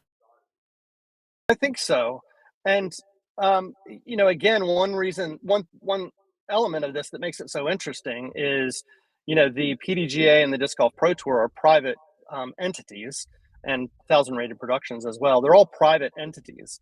And so to a certain degree, private entities have some flexibility and some latitude in how they choose to operate their business. But what they can't do is they can't discriminate against people who fall within certain protected classes. And that's where this Civil Rights Act, this California Civil Rights Act, comes into play. And I went into a little more detail in this on my video on our YouTube channel, but it is apparent to me, at least in my reading and my interpretation of the California Civil Rights Act, that her gender identity is a protected class. And so it will be interesting to see how those two sort of opposing views, one view being this is a private entity and it should be able to conduct its business how it wants. The other view being, in the state of California, gender identity is a protected class and you can't discriminate against it. And is this possibly discrimination? I think, that's a really fascinating argument. And I selfishly would love for this to not only go to a trial, but then get kicked up to an appeals court or something like that. I mean, it's conceivable. I don't think this is going to happen, but it's conceivable we may have sort of like the seminal legal case on the role of transgender rights in professional sports, and it may come out of disc golf. I don't think that's likely to happen, but it could. Can they submit, in all seriousness, we talked about this with memes and stuff, can they submit evidence from Natalie's interview on our show, like things that we talked about and things that she said? Because there were interesting things that she said back when we interviewed her that I thought, it doesn't seem quite like that's the case today, but anyways, you don't have to answer that, but I think it would be interesting as well. No, I'm curious about that. If she is making statements now and they're relevant to the case and they don't align with something she said on your show, then sure, Interesting. possibly. Yeah, interesting. So maybe we'll share our opinions after we drop you, but yeah, I appreciate you sharing your insight. No new update with the Ganon Burr stuff, right? Like, we're not hearing anything. The only update I have is I heard Ganon make a statement on another platform that he expects this to be resolved in the next 2 to 3 weeks. So that would align with my expectation of a quick settlement. But other than that, I haven't heard anything. I mean, I think it's probably going to be a financial settlement of some type, and it's probably going to be confidential, would be my assumption. And just in terms of him being distracted, if he is, I'm not saying he is, but it just avoiding distraction on tour. I hope for his case he's right. Yeah. Well, we appreciate your time, and I'll say it again. We have it there with your name tag when it was on screen, is at discgolf.law, your YouTube video. I watched it before we had you come on. I'm a subscriber, and I think everybody should. I always joke about it. You get a lot more views than us, but we have more subscribers. I don't know why that is, but we got to get more subscribers over there to you, and you come over to us. Maybe we'll get the more views. So there you go.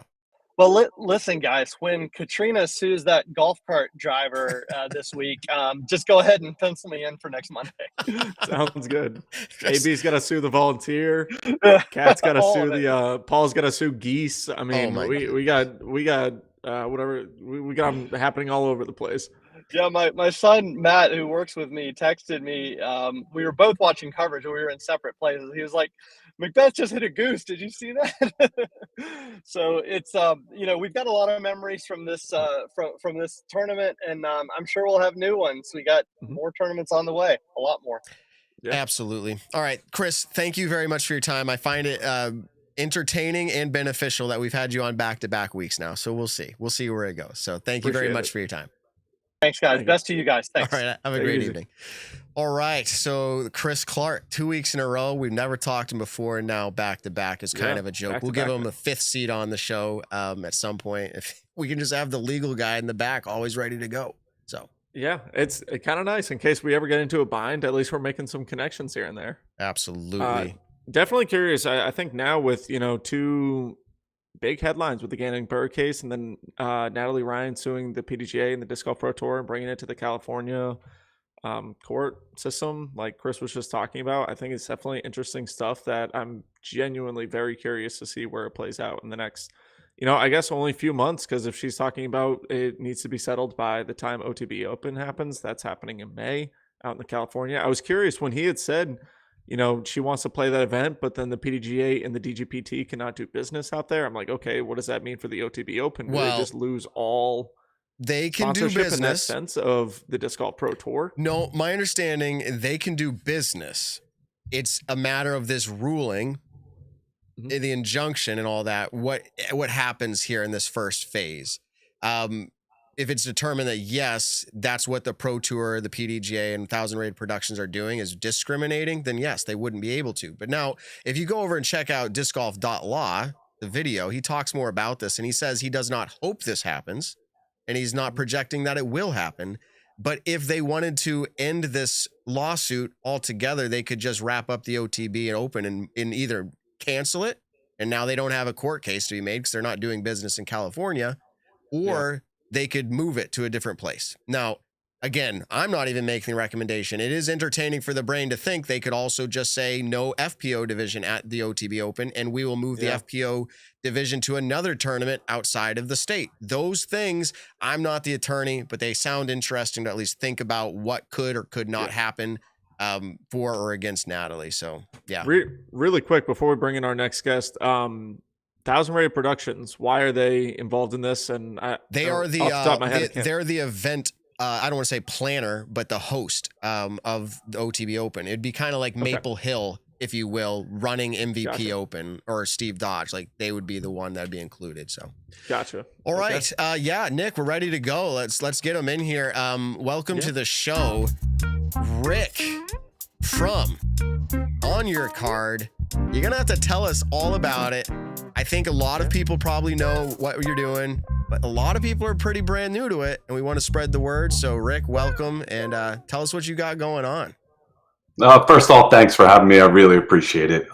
So fantasy disc golf is basically what we're doing. What we're trying to do, though, is incorporate the pros into our application. So one of the things that fantasy does is it allows you to get closer to the players and closer to the games.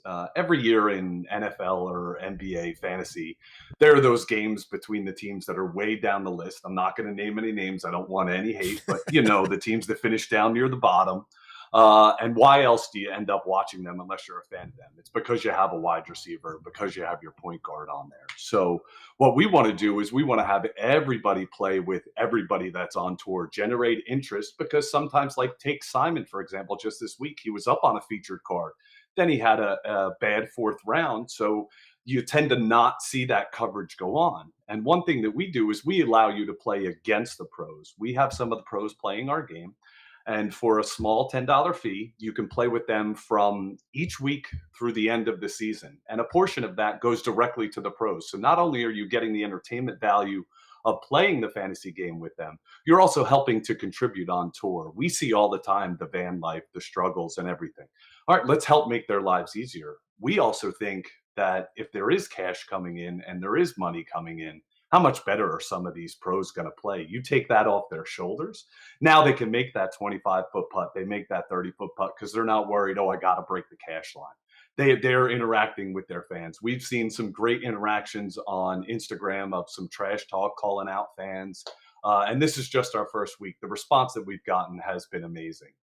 We know fantasy disc golf is in its infancy, so we're trying to grow with it, trying to help it. We're not looking to make money off their name. We're looking to make money with them and grow the sport of fantasy disc golf. So tell us, how long has this been a project of yours, and what's your role with it specifically? Sure. So this was an idea of mine about a year and a half ago. And then one night I just, I'm gonna nerd out a little bit here, so I apologize. I made a PowerPoint presentation and I said, who am I going to present this to? And I had two employees who I used to work with at a former job and my brother, who is an accountant. I was like, okay, so we have a financial guy, we have two tech guys, and we have an idea guy. I think we have the makings of something here. So I had them over, we had some pizza, we had some beer, and then I gave my presentation. And by the end of it, they're like, let's do this. So we've been working on this for quite a while. We got it done just in time to launch for the beginning of the season. I heard you talking earlier about late nights, and that's a young man's game. I'm 10 years older than you, so it's an even younger man's game for me. But we were up until about 2 o'clock last night because it was the close of the market, our first tournament, making sure everything was right. Everything went off without a hitch. Our CFO, Zachary, is actually sending payments out to the pros for all the work they did last week. So they're actually getting money in their accounts right now for all the fans coming to play on your card with them. Wow. You're gonna have to give us more information on this, because I'm interested and I'm intrigued, and I think our listeners probably are the same. So the pros are making money off of the fact that we are playing a game that is super engaging and fun to do, just like I've done with fantasy football or anything else. Like you said, it brings a new level of interest to the game and players that you never would have cared about before. So that's really awesome. Now, is it like a prize that these pros are winning, or are they like going to get a W? What is it? 1099 at the end of the year from you? Like, how does that work? Is it a gift? This is fully taxed for them. We're working out ways to get this through an affiliate program to try and make it a little bit easier on them. Mm-hmm. And one thing that the players who play with the pros will get at the end of the year. So Matt and Nick, when you guys go out and play, who generally wins? Oh no, let's not do this now. But generally it's Nick. Okay, we got that out of the way. So now, how great would it be if you got to pull out of your bag that said, "I beat Nick Carl," and throw that disc every week right in front of him? Yeah, so let's do it. Every pro that you play with, you'll have a chance to pre-order that disc, and if you finish higher than them in the league, you'll get to say, "I beat," and then insert the pro that you played with. If they beat you, it'll say I got beat by, and then the pro that's there. Sorry, I'm from Jersey. I talk with my hands a lot. I'll try and limit that. No, that's great. So, and then in real small letters, it'll say on your card on there. But the pro will be featured in that, and then the pros also get a portion of the proceeds from those disc sales as well. So it's multiple revenue streams for them for further interaction with the fans. And I just think it would be great. Like, Nick, you start a league, you get playing, you're out in an Elite Series. How cool would it be to have somebody come up with a Nick Carl beat me disc? And then that's the one that they're asking you to sign. A lot of people are going to have the disc saying, I beat Nick Carl, more than likely. But, you know, as long as they're ordering it and helping support, you know, both parties, I'm totally down for it. Right. So- And that was, go ahead. No, I was just going to say, tell us more about how the game play works. Like, so Sure. I download, is it an app or do I visit a website? Kind of walk me through what it would be like my first time. Sure. So you go to onyourcard.com, you fill out our sign-in form, and we'll email you a link. One of the things that I hate is remember usernames, passwords, and then securities. We're going to email you a login link. You don't have to remember anything. You keep your email secure, your data is secure. You click the link, you log in. When you first log in for the first tournament of the season, you're given 10,000 in-game dollars. We've taken the past 3 years of statistics for the Pro Tour, and we feel like we've priced everybody out fairly well.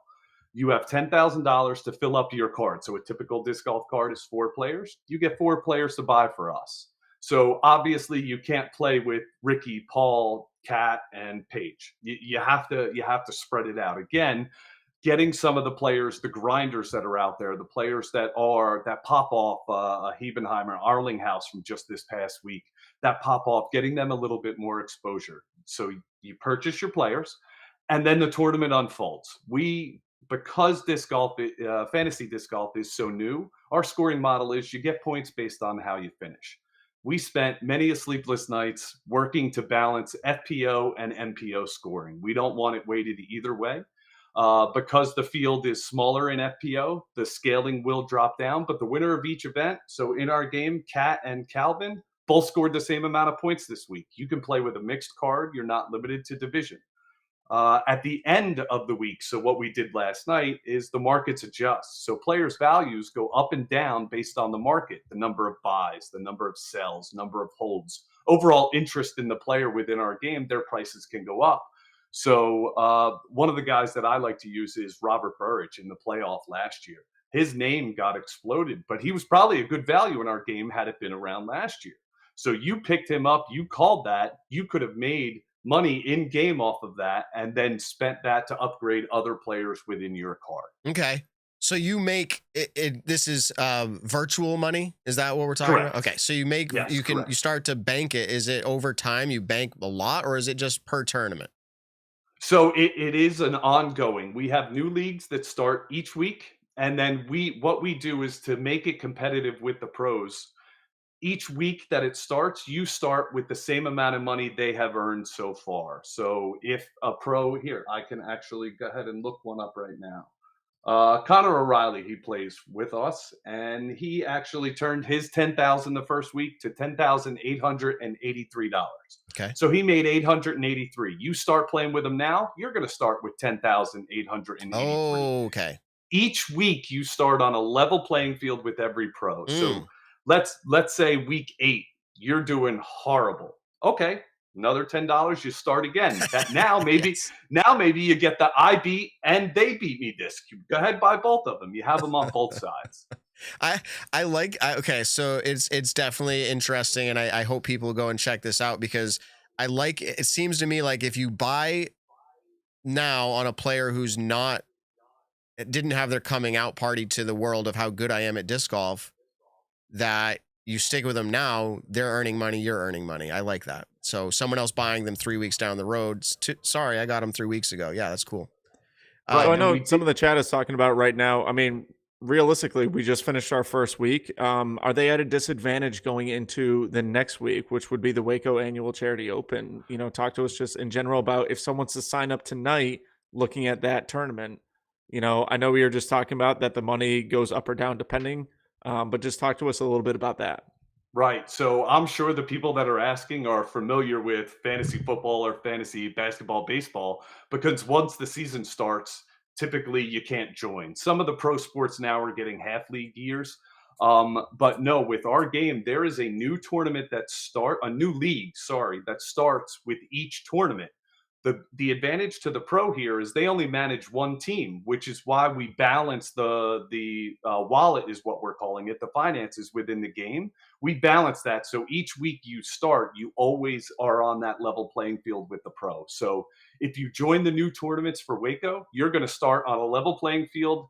The pros team in that league has 0 points. So the points that they earned in the first week continue in that league. Again, you play from each tournament through the end of the year. So right now, I think, and maybe you guys can correct me, I think there's 24, 26 total tournaments. You're in the right number range, yeah. yes. Yeah. Okay. So there are 24, 26 opportunities, and each one runs. So if you started the first week for $10, you're playing against that pro for 24 to 26 weeks. You start at Waco, you're playing with them for 23 to 25 weeks, however it is. No disadvantage for starting late. No advantage gained by starting the first week of the season. Mm-hmm. Okay. So I'm ready to sign up tonight. Is there a league I'm looking for, or what am I looking to sign up for? I know you said it's easy, but what am I trying to join right now? Well, so I'm typing. onyourcard.com. Yep. Nick and I were talking earlier, and what we're going to do after this is we're going to create a league for you guys for the Nick and Matt show. We know you guys have tons of fans. We know you guys have a cult-like following, and that chat, they're going to get to play against you guys. Oh boy. And instead of those proceeds going to the pros, those proceeds will come to you. So we're looking to not only do this for pros, but also personalities and also charities. So disc golfers are one of the most philanthropic groups. I can't tell you in the 3 years that I've been playing now how many charity tournaments I've played in, how many extra donations you see everybody make. I saw a guy in a tournament last year hit the ace pot. He took his entry fee back and then donated the rest back to the charity. So we hope that, let's say you work at an office where you have maybe 2 other disc golfers. But just like the Super Bowl, everybody gets in on a little bit. Well, encourage them to play fantasy disc golf. The proceeds will go to your favorite charity. Yeah. So Sarah Holcomb just jumped in the chat. That's a player I'll be picking in my fantasy league. Shout out, Sarah. Thanks for joining the chat tonight. Yeah, we do have a cult-like following, but I think the problem's going to be they might get enjoyment out of playing this fantasy league, but they're also going to probably find more enjoyment even in beating Matt Graham of the Nick and Matt show. It's just going to be fun for them to just beat me. People, I think, just want to beat me, maybe physically too after each of these shows. I don't know, but this is an opportunity for them. So yeah, definitely if you want, get that information out there. They're going to look for what, the Nick and Matt show on here. Yeah. So what we'll do is we'll create that league. It'll be Okay. I'll connect with Nick. We'll just get what the name you want to call it. They sign into our app, hit leagues, and then under pro leagues, they'll be able to find it, join, and compete right with you. And speaking of Sarah's actually on our game, and she sent out an Instagram post last week, and we saw tremendous traffic to our site. Apparently, people either really want to finish better than Sarah, or they just want to play with her. They want that disc for Sarah to sign. So thank you, Sarah. Wow. So before the Nick and Macho ones, we'll just give a shout out to Sarah right now. She said, join my Hokum Maniacs League. So anyone that is going on to onyourcard.com right now, check out the Hokum Maniacs. That is her league that she is personally in. Proceeds do help her out. I think this is awesome. People getting into the sport and finding other ways to just support the pros and supporting the community, supporting charities and stuff like that has been an awesome thing that has actually, I feel like, been happening a lot more recently than we've seen in the years past. So that's been a great thing. Well, thank you. I appreciate you guys letting me come on, talk a little bit about this. And Matt, I think one day we're going to have to put your reverse-eared steak against mine because I have a nice little backup setup here, and we'll see who travels better. So we'll meet somewhere in New York. Man, all I can say is there should be a disc golf, I don't want to call it, I guess a cook-off, a smoke-off, whatever you want to call it, where Garrett Gerthy's involved and Chef Andrew Zimmern. I mean, we got people now. BBQ it in the house. He was in the chat here. In all seriousness, we should make a travel event for that. So maybe the Northeast. I'll be a taster. Yeah, you'll be come up to Massachusetts. But we're gonna sell MVP. tickets. I'll taste. They're gonna be really expensive tickets, but yeah. Well, if Nick's tasting, I'll know to make a little lobster, put a little on top with a little butter, and then I know I have the win. It's true. I'm sold. No I'm hot sold. sauce. No You hot just bought sauce. me. He's out. Yeah. So I can't judge. I'm too easily bought out. that's true. Did we miss anything that's just really going to let people know what they're going to miss out on if they don't sign up for this? Essentially what we've been seeing so far in talking with the pros, and I have to say, every conversation I've had, they've been welcoming. We're not people trying to come in and exploit anybody. We want to work with everybody. And I found disc golf during COVID, and I took the entire family out. My wife and my son absolutely hated it. My daughter, however, her and I loved it. We went and played 4 or 5 times in the next week. And now we're researching discs. We found YouTube and we're mesmerized. She actually took 3rd at NADGTs 2 years ago, under 18, and she was 15. So it's become. I'm privileged. Not many 16-year-old daughters like to spend 2 hours in the woods with their father. So I love it. So I'm looking to take my experience. I've been working in fantasy sports and technology for about 25 years now. Oh. So let's apply this to a sport that I love, and the people have been fantastic. We're always available for any questions. Awesome. Absolutely cool.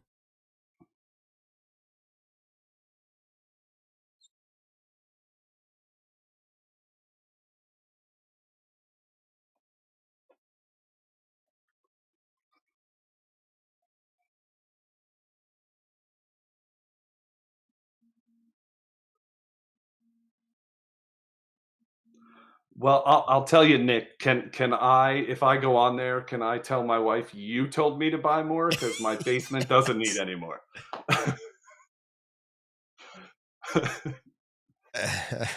That sounds like a plan. We're really excited about what this year holds for us, and it's just a privilege to be able to help grow this sport in any way that we can.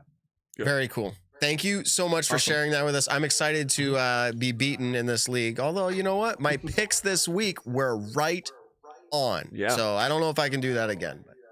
You would have been able to afford your top 2 and then some of the lesser knowns who made it up onto the card. After round 1, you could have had all 4 leaders. So if the lesser knowns, if we call them the lesser knowns, we used to on the Nick and Matt show call it the wild horse pick, because at some point we were talking about dark horses and someone said wild horse and we said, yeah, we'll go with that.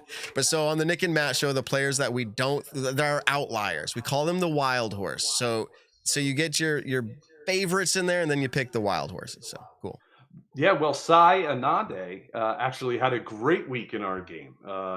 She had the ace, if I'm not mistaken, as well, and she made a good profit. We had people buy Kristen and Ricky. They were like, I want to play with them. So they actually made money even though they didn't play. So you can play the market to earn the money, but it's the points that determine where you finish. Okay. Very cool. Again, thank you so much for your time. We hit our time on the Nick and Matt show, 2 hours. I think we had on 5 guests tonight, Nick. That, in my understanding, is a record for the Nick and Matt show.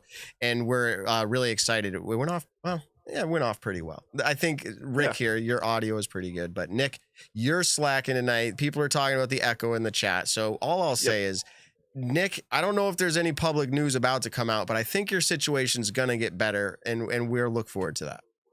Yeah. I mean, no matter what, we're going to constantly make improvements. And so we'll go from there. Very cool. All right. Well, Rick, thank you very much for your time on the show. And we're looking forward to how this league unfolds for you. And I think everyone should go check it out. Sounds totally like a blast. And the season just kicked off. So awesome time to get in. Thanks for having me. Really appreciate it, guys. All right, Rick. Thanks. Have a great evening. Well, I guess I can be beaten now at virtual disc golf. Very cool. Very cool. Kidding. I didn't quite understand originally how it was unfolding, but Rick's taking his time to share with us on here now. You're playing against the pros. So Sarah jumped in the chat. I've seen other pros playing this on social media. You see, hey, this is the players I'm picking. So you're going against them. So in this case, you will be going against the Nick and Matt show's pick. Nick, I don't know how we'll do that. I mean, we could probably both be in the league, but maybe we can just do it like you do one week, I do the next kind of a thing. Yeah. Or every single week. I mean, we'll make a call right before the tournament starts and figure out which players we want to get. And it'll just be another reason for us to talk. No, we'll just put intern Ben on it and pretend he's us. And if I on the fantasy, I won't need I beat Nick disc because I beat him in real life. Maple Hill Whites, baby. -5 to -4. Wow. Intern Ben. Maple Hill Whites. Intern Ben. Ben loves to talk about what he's done in the past, you know. I will say I played out of my mind, didn't miss a putt, and Nick played pretty bad, but I still took it down against Nick, and I cried. I made $20 that day though. Oh yeah, on my YouTube. He did. Yep. I did give him $20. All right. So Ben, you're 3 weeks out? From the 2 weeks, yes. 2.5 weeks. Like less than 3. Scary. Your baby's due? No, the Northeast Disc Golf Expo, baby. That's so cool. First Disc Golf Expo ever. I kind of feel like in my head, I'm excited because of the. I hope it's very successful for you. But for me, it'll be successful just hanging out and chilling with people. Yeah. There's going to be a lot of people that are into disc golf even more deep than we are In one room. In one room. Exactly. So that's really cool to be hanging out there. And you're one of the celebrities there. Man. You're on a panel. I didn't tell you this, but you're on a panel Are you with doing Robbie a panel? C, Overthrow, Are you doing a panel? Jesse, and you. Like at some point, like, hey, half hour, 10, 15 Yeah, minutes. no, yeah. It's content creation panel. It's Overthrow, Ask Robbie questions, C, Q&A. Trash Panda, and you. Q&A. Correct. They're just gonna have to put. I'll have to fly in for that one part and then fly right back out. They're gonna pass a piece of duct tape down the row of the panel and say, "Here, give this to Matt. Put it on his mouth." And then the March panel can 18th and start. 19th, Boxborough Regency. I should mention that. First Disc Golf Expo. It's really cool. Very cool. In closing out, this has been a long day for a lot of reasons, but we're glad to bring this to you. They updated the Disc Golf Pro Tour Championship format. Mm-hmm. That's going to need some more discussion. I'm going to have to probably try to remember to pull this out and talk about it next week because interesting. And maybe I'll say I had some influence on this. I had kind of mentioned some of this to Jeff Spring last year. And I know Paul has talked about other players. What's the advantage to going down and playing the championship, right? What's the advantage? They go, well, first round bye, second round bye or whatever. And you're like, is that really an advantage? Like you're not getting into the swing of competition. You come in kind of dry. So now they're saying your advantage is strokes.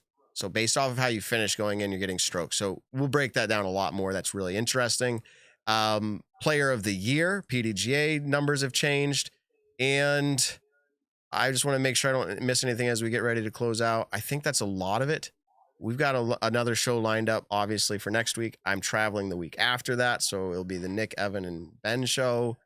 Mm-hmm. Although make predictions, right? Actually, hold on. I got my flights. You said you might be able to jump in. Yeah, I made my flights really early, which is a sad thing to do, but I actually did it with the mindset of probably get to my hotel and join the show. So there you go. Fun little story before we close out. Has nothing to do with disc golf, but some of you will enjoy it. You get to know us on the Nick and Matt show. Yes, I have 4 boys. One of them turned 4 years old today. The other turned 13 yesterday. Today? It was today. Oh, I didn't know that. So happy birthday to my 4-year-old again. But here's a funny story. So tonight, before the show, Amazon delivers a package to our house. And my son looks out and he's just like, hey, my nighttime birthday present's showing up. And I'm like, what do you mean my nighttime birthday present? So it's like, how does he even know or think that, right? Well, it comes in and I'm like, oh, I should probably just take this and put it in my bedroom because my wife wasn't here at the moment. She gets home. She's like, oh, that package arrived. And I'm like, yeah, she opens it up and it is it's gifts for him. But as she's walking down the hallway, my 3rd oldest is like, Mom, please just tell me what's in there. Like, just tell me what's in that package.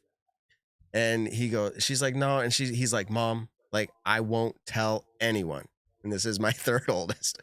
And my youngest, who's turning 4, is walking behind him going, Mom, I won't tell anyone either. And I'm like, but it's a gift for you, dude. Like, you can't see it. Like, and he goes, and I won't tell anyone either. And I'm just like, anyways, this is the kind of stuff that's leading up to these shows. And then I get to talk disc golf and honestly could do a better job. But the audio stuff was a little bit of a struggle bus for my head tonight. Yeah. It's hard for me to focus. It's hard. Chat, bear with us. It's hard. Yeah, it's all right.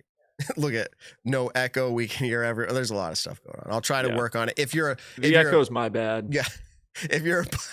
I'm just laughing because we had so many guests. There was bound to have people like that. But if you're a post audio listener, when this show wraps up, I go in and try to adjust every channel the best we can. It's a lot of work sometimes, but we'll get it out to you. And I hope everybody enjoyed the show. I've got a shameless plug, actually. Do it. So for everyone who is in Virginia or surrounding states, but most, prominent in the Virginia Beach area, I am actually hosting a 2-disc challenge. So you're going to get 2 discs. It's going to be an ESP Buzz and an ESP Zone or a Z Zone, whatever you decide to choose. And then you bring your own putter, and we're going to play a course out in Bayville. I think that's the name of the course. My boys out in Virginia Beach are setting up a whole-on event for it. It is $60 to play in the MPO division, $50 in the MA1 division, the amateur division, which is just going to be one universal one. There's going to be cash prizes for first, second, and third place in the pro division. And then there's going to be a clinic afterwards, but it's going to be a super fun time. If you check it out, it's actually on Disc Golf Scene. If you look up Nick Carl, you'll actually find this event out in the Virginia Beach area. And then I'm planning on running these actually a decent amount throughout the year. These are just ways to get involved with different disc golf communities that I don't normally get to get involved with. And then just being able to bring my plastic out into the world and people support it. It's super awesome, but it's going to be one round. It's going to be on a more birdie or die kind of course, shorter one. Like I said, you get a buzzer or zone, you bring your own putter, and we're just going to have a great time, have a clinic, and then, I don't know, maybe get some pizza afterwards. So anyways, check it out on Disc Golf Scene. Like I said, I'm going to be running them consistently throughout the year. Throughout the weird. I love it. Yeah, exactly. Last closing thoughts. Eagle said he doesn't have a power forehand, which we can expect. We did see him throw one. He said he's 85%, as in like his health. So there's that. What did you think of those Google Earth shot markers? Did you see that during the live event? I did. Really quick before we talk about those, it's April 22nd. Totally forgot to mention that, but it's happening April 22nd. The Google Earth kind of markers that were happening on screen, I thought were pretty cool. I didn't see them until I had actually showed up to my buddy's house to watch it. And I was like, oh, what is that? And he's like, oh, that's the new water on the course. And I was like, no way. And anyway. It's a little, I don't mean this in any derogatory way, but on the like janky a little bit, but the tech is cool. Like it's like real-time live. So like it's a win. It's a win overall. And it's amazing what we're doing for what we pay for. So I'll give it all the credit. It was really cool.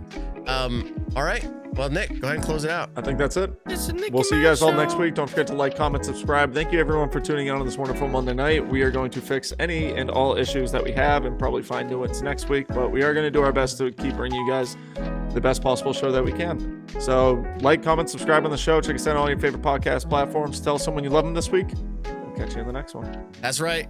Ben, you're awesome. Nick, you're awesome. Evan, you're awesome. All of our guests are awesome. Peace out. Peace. You got to hit the out. The Nick and Matt Show, a disc golf podcast designed for you, the disc golfer. Find the Nick and Matt Show on your favorite podcast platforms or join the conversation live on YouTube.